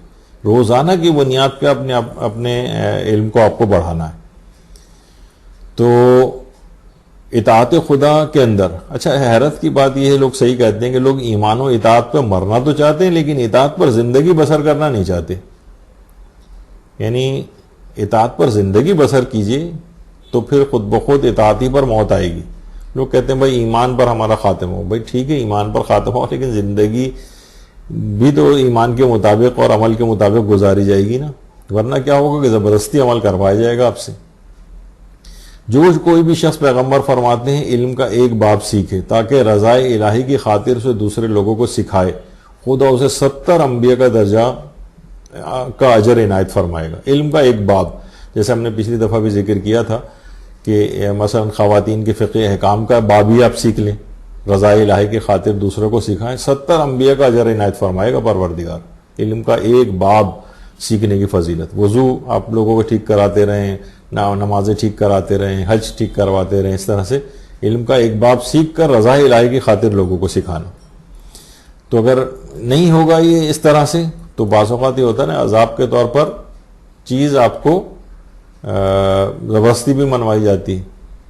ورنہ کیا ہے کہ جناب سے پہلے لباس مکمل نہیں پہن رہے تھے, تو اب کیا ہے کہ ڈینگی مچھر پھر آپ کو آ کر پورا لباس پہنائے گا, پورا انسان جیسے ہم سلیو سب پہن کے, موزے ووزے خواتین پہن کے رکھتی ہیں, کہیں ڈینگی مچھر نہ کاٹ لے, تو پھر ڈینگی مچھر آ کے پورا لباس پہنوا دے گا. جو حجاب پر اس سے پہلے آمادہ نہیں تھے تو اب اس قدر حجاب ہوگا کہ جو واجب نہیں بھی تھا چہرے کا چھپانا, اس میں چہرے کو بھی چھپایا جا رہا ہے. عورت تو چھوڑیے, مرد تک کو حجاب کروا دیا گیا مثلا ماسک کی صورت میں. تو بہرحال یہ تمام چیزیں ایسی ہیں کہ سمجھ جانا چاہیے کہ پروردگار عالم ہم سے کیا چاہتا ہے, اپنے احکام کی بجاوری چاہتا ہے. اور اس کا طریقہ کار کچھ اس انداز سے بھی ہوتا ہے کہ جس طریقے سے کہا جاتا ہے نا کہ یہ جو گاڑیوں میں نیویگیشن سسٹم ہوتا ہے, یعنی وہ ہدایات دے رہا ہوتا ہے, اس میں ایک دفعہ آپ اپنی لوکیشن وغیرہ کو سیٹ کر دیں تو نیویگیشن سسٹم جو آپ کو بتائے گا آپ کو رائٹ جانا ہے کہ آپ کو لیفٹ جانا ہے, اور 200 گز کے بعد رائٹ فرسٹ ایگزٹ سے آپ کو ٹرن ہونا ہے, سب کچھ آپ کو اس طرح کی چیزیں ہدایات اس کے اوپر ملتی ہیں. یعنی یہی والا طریقہ کار بالکل سمجھیں کہ ایک مومن کو بھی اپنی زندگی میں اسی طرح سے اللہ کے جو بتائے ہوئے جو طریقے ہیں اس میں ظاہر ہے کہ لوکیشن سیٹ کر دیے جو کہ جنت آپ کو جانا ہے, اور اس کے بعد پھر جہاں جہاں جیسے جیسے ہو پھر جو آپ کو گائیڈنس پروردگار کی طرف سے ملے احکامات پر اس طرح سے عمل کرتے جانا. اور اس میں دیکھیے ایک پیغام یہ بھی ہے کہ بعض اوقات جو مرجے کا بھی کام ہوتا ہے اور مبلغ کا بھی کام ہوتا ہے جو دوسروں کی ہدایت کر رہا ہے, کہ اگر کوئی شخص ان ہدایات کو نظر انداز بھی کرے تو نیویگیشن سسٹم کیا کرتا ہے کہ آپ کو یعنی غصے نہیں ہوتا, آپ پر جو ہے وہ ریش نہیں ہوتا, اور آپ کو متبادل حل بتا دیتا ہے کہ ٹھیک ہے آپ نے اس فرسٹ رائٹ ٹرن نہیں کیا ہے تو وہ آپ کو نیکسٹ جو آپ کو کریکٹ کر دے گا اور کہے گا کہ اچھا ٹھیک ہے یہ والی چیز اگر ہو گئی ہے تو آپ فلاں اس سے آپ ٹرن لے لیں. اس میں بھی آپ اگر اس کو نظر انداز کریں تو آپ کو بغیر ریش ہوئے اور گالیاں دیے بغیر آپ کو پھر جو ہے متبادل رستے بتانے لگتا ہے. تو ایک مبلغ کا بھی یہ ہوتا ہے کہ اسے ریش نہیں ہونا چاہیے, لوگ غلطیوں پہ غلطیاں کرتے ہیں تو بہرحال ان کو اس طرح سے لوگوں کو ہیلپ کرنی چاہیے کہ اگر غلطیاں کر بھی رہے ہوں اپنی نادانی میں, اپنی جہالت کی وجہ سے, تو آدمی غصے نہ ہو بلکہ اسی تحمل کے ساتھ نیویگیشن سسٹم جیسے آپ کو تحمل کے ساتھ آپ کی غلطیوں کی اصلاح کر رہا ہوتا ہے اور متبادل چیز بتا رہا ہوتا ہے, اس طرح سے لوگوں کی بھی آپ ہیلپ کریں. دیکھیے توضیح المسائل رسالہ عملیہ کا کثرت سے مطالعہ کرنا ہے، ورنہ تو بہتر مومن نہیں بن سکیں گے، کیونکہ رسالہ عملیہ ہی سے آپ کو یہ نیویگیشن سسٹم یہ سمجھیں گے یہ رسالہ عملیہ ہے، یعنی آپ کو یہ بتا رہا ہے کہ کب آپ کو کس طریقے سے عمل کرنا ہے۔ آیت اللہ بہجت سے کسی نے آ کر کہا کہ ہمیں یہ بتائیے کہ سیر و سلوک کے منازل کو ہم کیسے طے کریں، سیر و سلوک کے یعنی روحانی طور پر اپنے آپ کو بلند کیسے کریں۔ تو آیت اللہ بہجت فرماتے تھے دیکھو اگر طلب صادق ہو تو فقط گناہ سے بچنا ہی کافی ہے، خواہ 1000 سال کی عمر ہی تمہاری کیوں نہ ہو جائے، گناہوں سے بچنا کافی، یعنی تمہیں اگر روحانی منازل طے کرنے فقط گناہوں سے بچو، یعنی واجبات پہ عمل کرو اور حرام کاموں سے بچو، بس یہ کافی، چاہے 1000 سال تک یہی کرنا پڑے تم۔ اور فرماتے تھے بس رسالہ عملیہ یعنی توضیح المسائل پر عمل کرو، یہ بہت کافی ہے تمہارے لیے، یعنی یہ سب چیزیں پہلے معلوم کریں، دینی احکام اس کے مطابق عمل کرتے جائیں، انشاءاللہ یہ سیر و سلوک اور روحانیت کے تمام مدارج آپ کے طے ہو جائیں گے۔ لوگ سوچتے ہیں کہ پتہ نہیں کتنے مشکل سا کوئی عمل کوئی بتائے تو اس سے روحانی مراتب طے ہوں گے، کہ روزانہ مثلا سورہ بقرہ پڑھی جائے اور روزانہ 10 قرآن ختم کیے جائیں، یا ایک پاؤں پہ کھڑے ہو کے فلاں دعا پڑھی جائے۔ لوگ سوچتے ہیں نا کہ جتنا مشکل ہوگا اتنا ہی زیادہ، نہیں، بس یہ رسالہ عملیہ کے اوپر آپ عمل کریں، یہی سیر و سلوک اور روحانیت کے لیے فرماتے تھے کہ بہت کافی ہے۔ اور یہی بات علامہ محمد حسین طباطبائی جو چہل نامہ عرفانی کے نام سے کتاب ہے، وہ فرماتے تھے کہ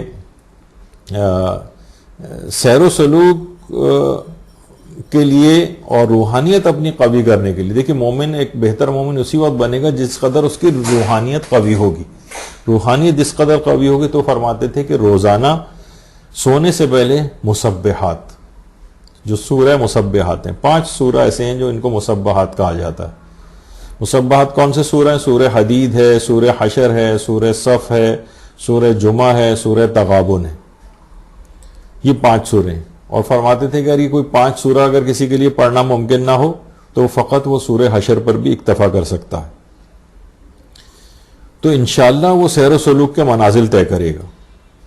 یہ بہت روحانیت کو قوی کرنے کے لیے، تو رمضان المبارک میں اگر کوشش کر کے یہ 5 سورہ روزانہ رات کو سونے سے پہلے یہ ممکن نہ ہو کسی کے لیے، تو کم سے کم سورہ حشر۔ اور امام خمینی کے جو استاد تھے آیت اللہ شاہ آبادی، امام خمینی فرماتے تھے کہ وہ بہت زیادہ تاکید کرتے تھے سورہ حشر کی جو آیات ہیں، جو کہ یا ایھا الذین آمنوا اتقوا اللہ سے لے کر اور آخر سورہ حشر تک جو آیات پڑھی جاتی ہیں، وہ فرماتے تھے اگر ان آیات کو تدبر اور معنی کے ساتھ تلاوت کیا جائے سمجھتے ہوئے ہر تعقیبات نماز کے بعد اور آخر شب میں جب انسان کا دل ذرا دنیا کے جھمیلوں سے فارغ ہوتا ہے، تو اصلاح نفس کے لیے انتہائی مجرب ہے۔ کہتے تھے آپ کا نفس اس قدر قوی ہو جائے گا، اس قدر اس کی اصلاح ہو جائے گی، اور یہی ہمارا موضوع بھی ہے کہ رمضان المبارک میں خود کو بہتر مومن کیسے بنائے۔ تو رمضان المبارک کی ان راتوں سے، عمومی راتوں کے اندر بھی اور رمضان المبارک میں تو اور تاکید ہے کہ مسبحات کے جو سورے ہیں 5 یہ، اور یہ اگر ممکن نہ ہو سب کے سب پڑھنے تو سورہ حشر۔ اور آیت اللہ علی شاہ آبادی فرماتے تھے کہ کم سے کم اصلاح نفس کے لیے یا ایھا الذین آمنوا اتقوا اللہ سے لے کر آخر سورہ حشر تک جتنی آیات بنتی ہیں یہ تو کم سے کم روزانہ ضرور پڑھیں۔ تو اس سے یہ اصلاح نفس کے لیے بہت ہی مجرب ہے۔ شرح چہرے حدیث میں امام خمینی نے یہ بات بیان فرمائی ہے۔ اور ایک اور چیز ہے جس کو کہا جاتا ہے مراقبہ۔ مراقبہ لوگ سمجھتے ہیں عام طور پر وہ جو یوگی وغیرہ یا مثلا کوئی ایسے گھٹنوں میں اپنے سر کو دے دینا خالی، نہیں، مراقبہ آیت اللہ حق شناس، یہ آیت اللہ سید محمد حسین طباطبائی کے متعلق یہ بات فرماتے تھے کہ وہ کہتے تھے کہ اول بھی مراقبہ ہے، وسط بھی مراقبہ ہے اور آخر بھی مراقبہ ہے۔ اور فرماتے تھے کہ مراقبہ کے معنی یہ ہے کہ انسان اوقات بیداری میں صبح سے لے کر اور سونے تک کسی بھی وقت یاد خدا سے غافل نہ ہو، اور اس کا پورا گفتار اور کردار پروردگار عالم کی رضا کے لیے ہو، یہ ہے مراقبہ۔ مراقبہ گھٹنوں میں سر دینے کا نام نہیں ہے، بلکہ یہ ہے مراقبہ۔ تو سوائے پروردگار عالم کے اس کے دماغ میں کچھ نہ ہو، ہر وقت پروردگار عالم اس کے دماغ میں رہے۔ جب یہ آقائے آیت اللہ محمد حسین طباطبائی یہ بات فرماتے تھے کہ گھر میں باقاعدہ لکھ کے لگانا چاہیے علم یعلم بان اللہ یرا، کہ ابھی بھی اس بات کا وقت نہیں آیا کہ انسان اس بات کو جان لے کہ اللہ اس کو دیکھ رہا ہے۔ اللہ ہر وقت دیکھ رہا ہے، ہر جگہ اس کی ہر چیز کو اس کی دیکھ رہا ہے. یہ والا مراقبہ کہ کوئی عمل میرا پروردگار عالم کے احکام کی مخالفت کے ساتھ نہ ہو. تو یہ اس کو کوشش کرنی چاہیے کہ یہ چیز فقط رمضان میں تو انسان ہر وقت ذرا کانشیس رہتا ہے کہ میں روزے کی حالت سے ہوں, رمضان المبارک چل رہا ہے, مجھے یہ نہیں کرنا چاہیے. یعنی ایک طرح سے وہ پروردگار کے محضر میں خود کو حاضر سمجھ کے گناہوں سے پرہیز کر رہا ہوتا ہے. لیکن عام زندگی جب شروع ہوتی ہے تو یہ مراقبہ اس کا کمزور پڑنے لگتا ہے. تو کہتے تھے کہ اول بھی, وسط بھی اور آخر بھی. یعنی سب سے بہتر چیز یہ کہ انسان ہر وقت اس بات کی موازمت کرے کہ پروردگار مجھ کو دیکھ رہا ہے. کسی بھی وقت خدا کی یاد سے غافل نہ ہو, اپنے گفتار کردار ہر چیز کے اندر ہر وقت خدا کو اپنے سامنے رکھے. تو یہ بڑی اہم چیز ہے کہ اس کو رکھنا چاہیے. کہ آیت اللہ محمد حسین طباطبائی خود بھی اس مراقبے کے بہت زیادہ قائل تھے اور اپنے شاگردوں کو بھی اس کی بہت زیادہ تاکید فرماتے تھے. نماز شب کا بھی یہی ایک بہت بڑا کہ دیکھیے ایسا کون سا کوئی شخص ہوگا کہ جو کہ کسی بلند مقام پر یا اپنے آپ کو بہتر بنانا چاہ رہا ہے یا روحانی طور پر قوی کرنا چاہ رہا ہے اور نماز شب کا پابند نہ ہو. نماز شب کی پابندی اس قدر ضروری. امام خمینی کے لیے کہا جاتا ہے کہ جب جلا وطنی ترک کر کے وہاں سے فرانس سے واپس آ رہے تھے تو پورا جہاز 100 راتوں 100 رات کی فلائٹ تھی. امام خمینی پوری رات نماز شب اور عبادت پروردگار کو انجام دیتے رہے جہاز کے آخری حصے میں. علماء کی سیرت میں بھی کہ آیت اللہ جمال الدین گل پائیگانی یہ اپنے بیٹے سے کہتے تھے, دیکھو اگر تم نے نماز شب نہیں پڑھی تو میں تم کو آنکھ کر دوں گا. یعنی مستحبات میں بیٹا بھی کہتے تھے, بابا میں مستحب کام کو ترک کرنے کی وجہ سے آپ مجھے آنکھ کا کرنے کو کہہ رہے ہیں. آنکھ کہتے ہیں اصل میں والدین کو اذیت پہنچانا. یعنی آقا جمال الدین گل پائیگانی کہتے تھے کہ نہیں, اتنے بڑے مقام کو تم حاصل کر سکتے ہو اور نماز شب نہ پڑھ کے اسے حاصل نہیں کرو گے تو مجھے اذیت ہوگی اس سے. یعنی اپنے بیٹے کو اس کام کے ذریعے اس کا مستقبل بنا رہے تھے. دنیا کی میں مستقبل میں حاصل ہونے والی یہ تمام چیزیں تو فنا پذیر ہوتی ہیں, نماز شب کے ذریعے حاصل ہونے والے مستقبل کو کوئی خطرہ نہیں ہوتا, یعنی وہ بالکل محفوظ ہو جاتا ہے. تو کہتے تھے کہ اگر نماز شب نہیں پڑھی تم نے, میں تمہیں آنکھ کر دوں گا. یعنی آنکھ سے مراد مجھ کو اذیت ہوگی. یہ آنکھ سے مراد یہ نہیں کہ جائیداد وغیرہ نہیں ملے گی, یہاں پر یہ ہے کہ والدین کو اذیت پہنچانا, مجھے اذیت پہنچے گی. اتنے بڑا مثلا کوئی کسی کا بیٹا بہت آسانی کے ساتھ بڑے مقامات کو حاصل کر سکتا ہے اور وہ اپنی سستی اور لاپرواہی میں سوتا رہے پڑا ہوا اور کچھ نہ کرے, تو کوئی بھی حساس والد یا والدہ جو ہوگی وہ یعنی اس کو اذیت پہنچے گی اس سے کہ اس کو اپنے مقام کو بنانا چاہیے, کہاں اپنے وقت کو ضائع کر رہا ہے. تو علماء کی سیرت کے اندر یہ ملتا ہے کہ نماز شب تو اس رمضان المبارک میں 11 رکعت, اگر بلکہ 11 رکعت کی نماز اس کو پڑھنی چاہیے. نماز شب ٹھیک ہے, اس میں پھر سہولت ہے, 11 رکعت کوئی نہ پڑھ سکے تو مثلا 3 رکعت بھی پڑھ سکتا ہے, بہت اس کا بھی وقت نہ ہو, بل تو کیوں وقت نہیں ہے, 1 رکعت بھی پڑھ سکتا ہے. اور تمام رکعات کے اندر فقط سورہ الحمد کے اوپر بھی اکتفا کر سکتا ہے, دوسرا سورہ بھی چھوڑ سکتا ہے, چلتے پھرتے بھی پڑھ سکتا ہے, سواری پہ بھی پڑھ سکتا ہے, بیٹھ کر بھی پڑھ سکتا ہے. کتنی سہولیات اس کے اندر موجود ہیں. وقفے سے بھی پڑھ سکتا ہے کہ 4 رکعت ابھی پڑھ لی, پھر 1 آدھ گھنٹے کے بعد 4 رکعت پڑھ لی. اتنی اور سہولت ہے آغا سیستانی کے فتوے میں کہ نماز مغرباً پڑھنے کے فوراً بعد بھی پڑھ سکتا ہے, ضروری نہیں کہ آدھی رات کو اٹھ کر پڑھے. تو بہرحال یعنی کسی بھی صورت اس کا عادی بن جانا ہے. عادی بن جانے کے معنی فقط یہ وہ نہ ہو کہ رمضان المبارک میں صرف تقوی کا حیضہ ہوا ہے اور جناب اس کے بعد پھر جیسی رمضان ختم ہوا اور اس کے بعد سب چیزیں پھر ختم ہو گئی, نماز شب پھر 0 پہ چلی گئی. نہیں, مسلسل اس کو جاری رکھنا ہے. بہتر مومن انسان اسی وقت بنے گا جب رمضان المبارک سے آپ نے اس کی ابتدا کی ہے اور دل عبادت کی طرف عموماً راغب بھی ہوتا ہے. اس موقع سے فائدہ اٹھا کے اس کو عادی بنا لیں ان 30 دنوں میں نماز شب پڑھنے کا, اور 11 رکعت ہی ہو زیادہ بہتر ہے. کسی کی اتنی ہمتیں نہیں ہے تو کم سے کم 1 رکعت سے ابتدا کرے, پھر 3 رکعت کر دے اور اس طرح کر کے 11 رکعت تک اس کو لے جائے. تو رمضان المبارک میں نماز شب دیکھیے اس قدر راتوں کی عبادت کی اہمیت ہے کہ ابو بصیر نے امام جعفر صادق علیہ الصلوۃ والسلام سے روایت کی ہے کہ آپ نے فرمایا کہ حضرت امیر المومنین علیہ السلام نے یہ بات ارشاد فرمائی تھی کہ میں چرواہا ہوں, انسانوں کا چرواہا. کیا تم یہ سمجھتے ہو کہ ایک چرواہا اپنی بکریوں کو نہیں پہچانتا؟ حضرت کے الفاظ سن کر جویریہ نے کھڑے ہو کر کہا کہ یا امیر المومنین, آپ کی بکریاں کون ہیں؟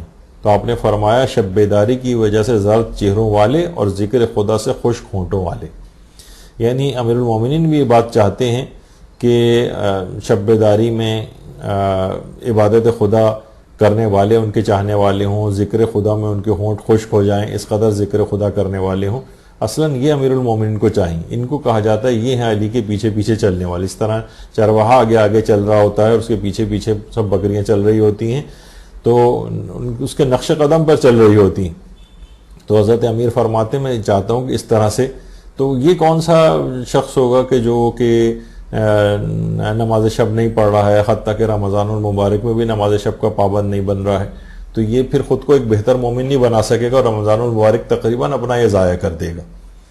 تو یہ اس کی بڑی اہمیت ہے، اس کو سوچنا سمجھنا چاہیے. ابھی جتنے بھی علماء اور عرفاء آپ کو اس میں بیٹھے ہوئے نظر آ رہے ہیں، یہ سب کے سب مختلف اوقات میں تھے، کچھ ساتھ بھی تھے، لیکن یعنی ایک ایسی کوئی فوٹو نہیں ہے کہ جس میں اس میں سمجھنے کے لحاظ سے ڈیزائن کی گئی ہے، ورنہ کہ ایک ساتھ بیٹھے ہوئے ان کے ساتھ ایک کمبائنڈ فوٹوگراف کھینچی گئی، ایسا نہیں ہے. لیکن یہ سارے عرفاء ایک بات کہتے تھے، کبھی بھی کوئی شخص کسی بھی بلند روحانی مقام کو نماز شب کا پابند بنے بغیر حاصل نہیں کر سکتا. سب یہ بات کہتے تھے. تو اگر کوئی واقعتاً خود کو بہتر مومن بنانا چاہتا ہے تو اس کو پابندی کے ساتھ 11 رکعت کی نماز شب کو پڑھنا چاہیے. ٹھیک ہے کبھی ایسا ہو جائے کہ اتنا وقت نہ ہو تو پھر وہ 3 رکعت یا 1 رکعت پہ بھی اکتفا کر سکتا ہے، لیکن اس کو ترقی کرنا ہے. اسی کے اوپر نہیں رہنا کہ اتنی مختصر نماز جو کہ اتنی آسان بھی ہو اس میں اتنی لاپرواہی اور تساہل برتا جائے. علماء سے رجوع اس سلسلے میں جو ہے بڑھنا چاہیے.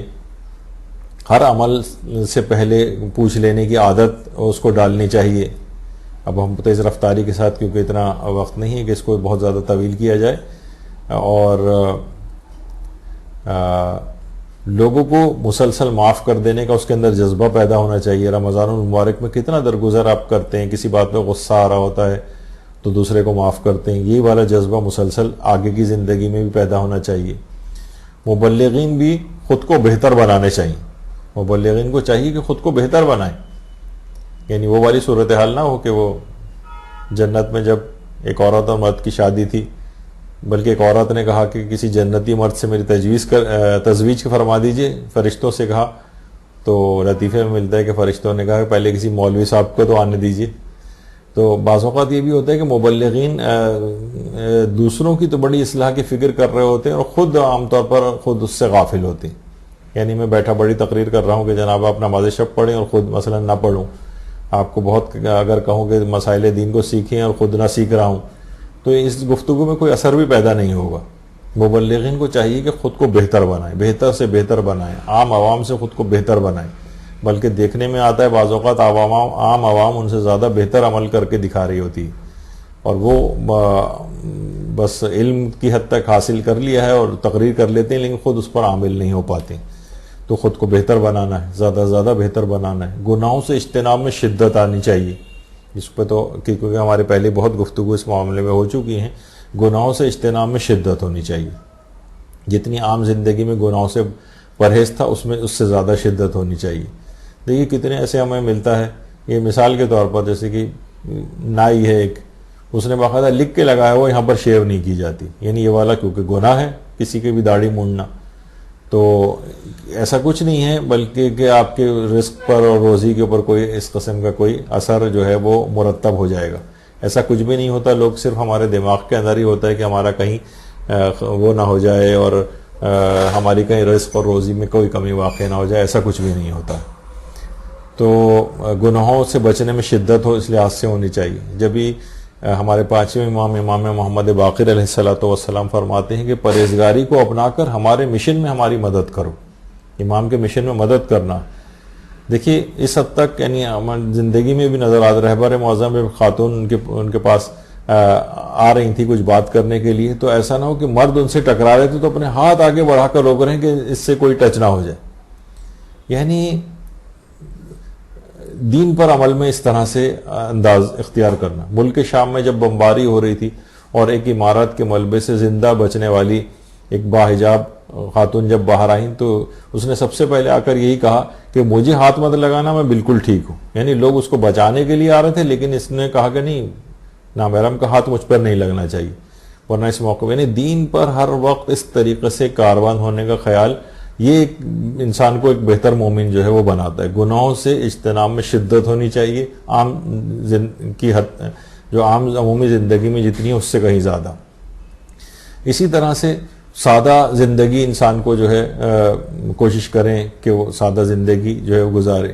یہ آیت اللہ شیخ محمد سند ہیں. علماء عام طور پر اتنا نہیں کہ ہر وقت اپنے لباسوں کی فکر کرتے رہیں, جیسے ہم نے اس سے پہلے بھی کہا تھا آیت اللہ سیستانی 40 سال سے اپنی ابا کو بھی انہوں نے تبدیل نہیں کیا ہے. جب سے ایک چیز چل رہی ہے تو دوسری خریدنے کی ضرورت, سادہ زیستی بالکل ان کی زندگی میں. آیت اللہ صادق صدر آپ دیکھیں کہاں سادہ زندگی, بالکل زمین پہ بیٹھ گئے, کوئی اتنا جاہو جلال اور کر و فر اور وہ اس طرح سے نہیں نظر آتا عمومی زندگی میں. یہ آیت اللہ محسن الرقی آپ دیکھیں کہ اس کے اوپر وہ بیٹھ کے وہ درس دے رہے ہیں, کوئی اس کی اتنی آپ دیکھیں کتنی سادہ ایک زندگی انہوں نے جو پوری گزاری ہے. ہمارے مہاراج جی کی زندگی ابھی بھی ایسی ہی ہوتی ہیں. علماء کرام میں نظر آتا ہے کہ تعیشات وغیرہ, تو ہر وقت انسان اسی کے اندر اگر پڑا رہے. سادہ افطار کرنا ہمارے ہاں چلیں, اس میں کوئی حرج نہیں ہے, اچھے سے اچھا افطار کریں, لیکن عام طور پر پھر وہ ہر چیز پھر وہ ان کی زندگی میں ریفلیکٹ کرتی ہے. ویسی امام خمینی کا بھی ملتا ہے کہ جس وقت انہوں نے حتیٰ کہ بڑے بڑے آفیشلز کی بھی کبھی وہ دعوت افطار کرتے تھے تو یعنی ان میں کسی میں بھی کوئی فرق نہیں کرتے تھے, اور انتہائی سادہ چیزیں, وہی صرف پنیر ہوتا تھا, روٹی ہوتی تھی اور سلاد ہوتی تھی اور دہی, اور اس طرح کی بہت ہی سادہ قسم کا افطار اگر دعوت افطار پہ وہ بھی سادہ طریقے سے اس طرح سے ہوتا تھا. تو یہ عموماً یہ کہ ہر وقت تعیشات, ہر وقت کپڑے, ہر وقت فیشن, اس کے اندر اگر انسان لگا رہے تو پھر وہ معاملات اس کے بگڑتے چلے جاتے ہیں. تو کوشش کرنا چاہیے کہ ان چیزوں سے جو ہے خود کو باہر نکالیں. ہمارے ہاں یہ ہوتا ہے کہ دیکھیے ساری سادگی صرف اسلام کے لیے ہو جاتی ہے اپنی, کہ جناب آفس کے جوتے الگ ہیں, پارٹی کے جوتے الگ ہیں, اسپورٹس کے الگ ہیں, لیکن نماز جمعہ میں جانے کے چپل جو ہیں, یا عموماً حج پہ وغیرہ پہ ہم دیکھتے ہیں کہ بس وہاں ہر کوئی جو ہے وہ 2 پٹی والی چپل جو ہے, چلیں وہ ٹھیک ہے, لیکن یہی سادہ زندگی عموماً ہو. یعنی یہ نہ ہو کہ ہر چیز کے لیے الگ الگ, بہرحال یہ کوئی حرام اور وہ چیزیں نہیں ہیں, لیکن عمومی زندگی میں تعیشات وغیرہ کو تھوڑا کم کرنا چاہیے. کہ رمضان المبارک کا ایک پیغام بہرحال یہ بھی ہے. نوافل یومیہ کی ادائیگی, یہ بڑی پابندی کے ساتھ, اس میں اسی رمضان سے اگر اس کی عادت پڑ جائے, اگر مثلا نوافل یومیہ جو ہیں ہر واجب نماز کے ساتھ جو مستحب نمازیں وغیرہ پڑھی جاتی ہیں, تو نوافل یومیہ وہ انسان اگر یہ نہ پڑھ سکے تو اس کا ایک اور بھی ہے کہ 1 مد یعنی 3 پاؤ اناج یا آٹا وغیرہ یہ دن کے نوافل کے لیے دے دے, اور 3 پاؤ آٹا رات کے لیے, یعنی 1.5 کلو. اگر یہ کم سے کم اگر اس کے پاس اتنا وقت نہیں ہے اور پیسے کو قائم مقام اپنے بنانا چاہ رہا ہے اور اس کا چاہتا ہے کہ نوافل یومیہ کا ثواب لے, تو 1.5 کلو آٹا یعنی سمجھیں تقریباً 25 کلو کے نہیں 1.5 کلو آٹا اگر روزانہ اگر ہو تو 1 کلو کے اعتبار سے 30 کلو ہو جائے گا, اور 1.5 کلو کے اعتبار سے شاید 45 کلو کے قریب جو ہے وہ ہو جائے. تو 45 کلو آٹا اگر 1 مہینے میں دے دے تو نوافل یومیہ کا بھی اس کو ثواب مل سکتا ہے. تو یہ شریعت کے اندر چیزیں سب بتائی گئی ہیں. تو نوافل موت کی زیادہ سے زیادہ اس میں کوشش کر کے کہ انسان موت کی یاد رکھے, موت کو یاد کرے, اور پھر سوچے کہ یہ زندگی تو بہرحال دیکھیے اسی طرح سے گزر جائے گی, کل کو بہرحال کتنی بھی تعیشات جمع کر لیں جانا اسی مٹی کے اندر ہے. تو اس کو انسان یہ سوچے, اور کتنی بے کسی کے عالم میں وہ قبر کے اندر جا کر لیٹے گا. تو یہ اس کو احساس دلانے کے لیے یہ ماہ رمضان میں ان چیزوں کو, اپنے اخلاق کو, سب چیزوں کو بہت زیادہ بہتر بنانے کی ضرورت ہے. فضول مصروفیات میں کمی, یہ رمضان اس کا بھی درس دیتا ہے کہ اپنی فضول مصروفیات میں انسان کمی کرے اور بہتر مصروفیات کی طرف جو جائے, عبادات کی طرف جائے. یہ رمضان المبارک کا ایک پیغام ہے. باتیں اس کے اندر بہت زیادہ ہیں اور بھی بہت رمضان المبارک کے پیغامات ہیں, لیکن ان چند چیزوں پر خاص طور پر قرآن پہ فوکس کرے, خدمت خلق پر فوکس کرے, نماز شب پہ فوکس کرے, اور فضول مصروفیات اپنی جو ہے وہ کم کرے. ان تمام باتوں کا اگر خیال رکھے تو وہ ایک بہتر مومن اپنے آپ کو بنا سکتا ہے، اور رمضان المبارک کے گزرنے کے بعد بھی پورے سال ان چیزوں کو، ان کے اوپر کاربند رہ کر پورے سال کو بھی محفوظ بنا سکتا ہے اور ایک بہتر سے بہتر مومن بننے کی کوششیں کر سکتا ہے۔ تو یہاں پر اپنی اس گفتگو کو ہم روکتے ہیں، اور ماہ رمضان المبارک میں کوشش کریں کہ ان تمام چیزوں کے اوپر عمل پیرا ہوں۔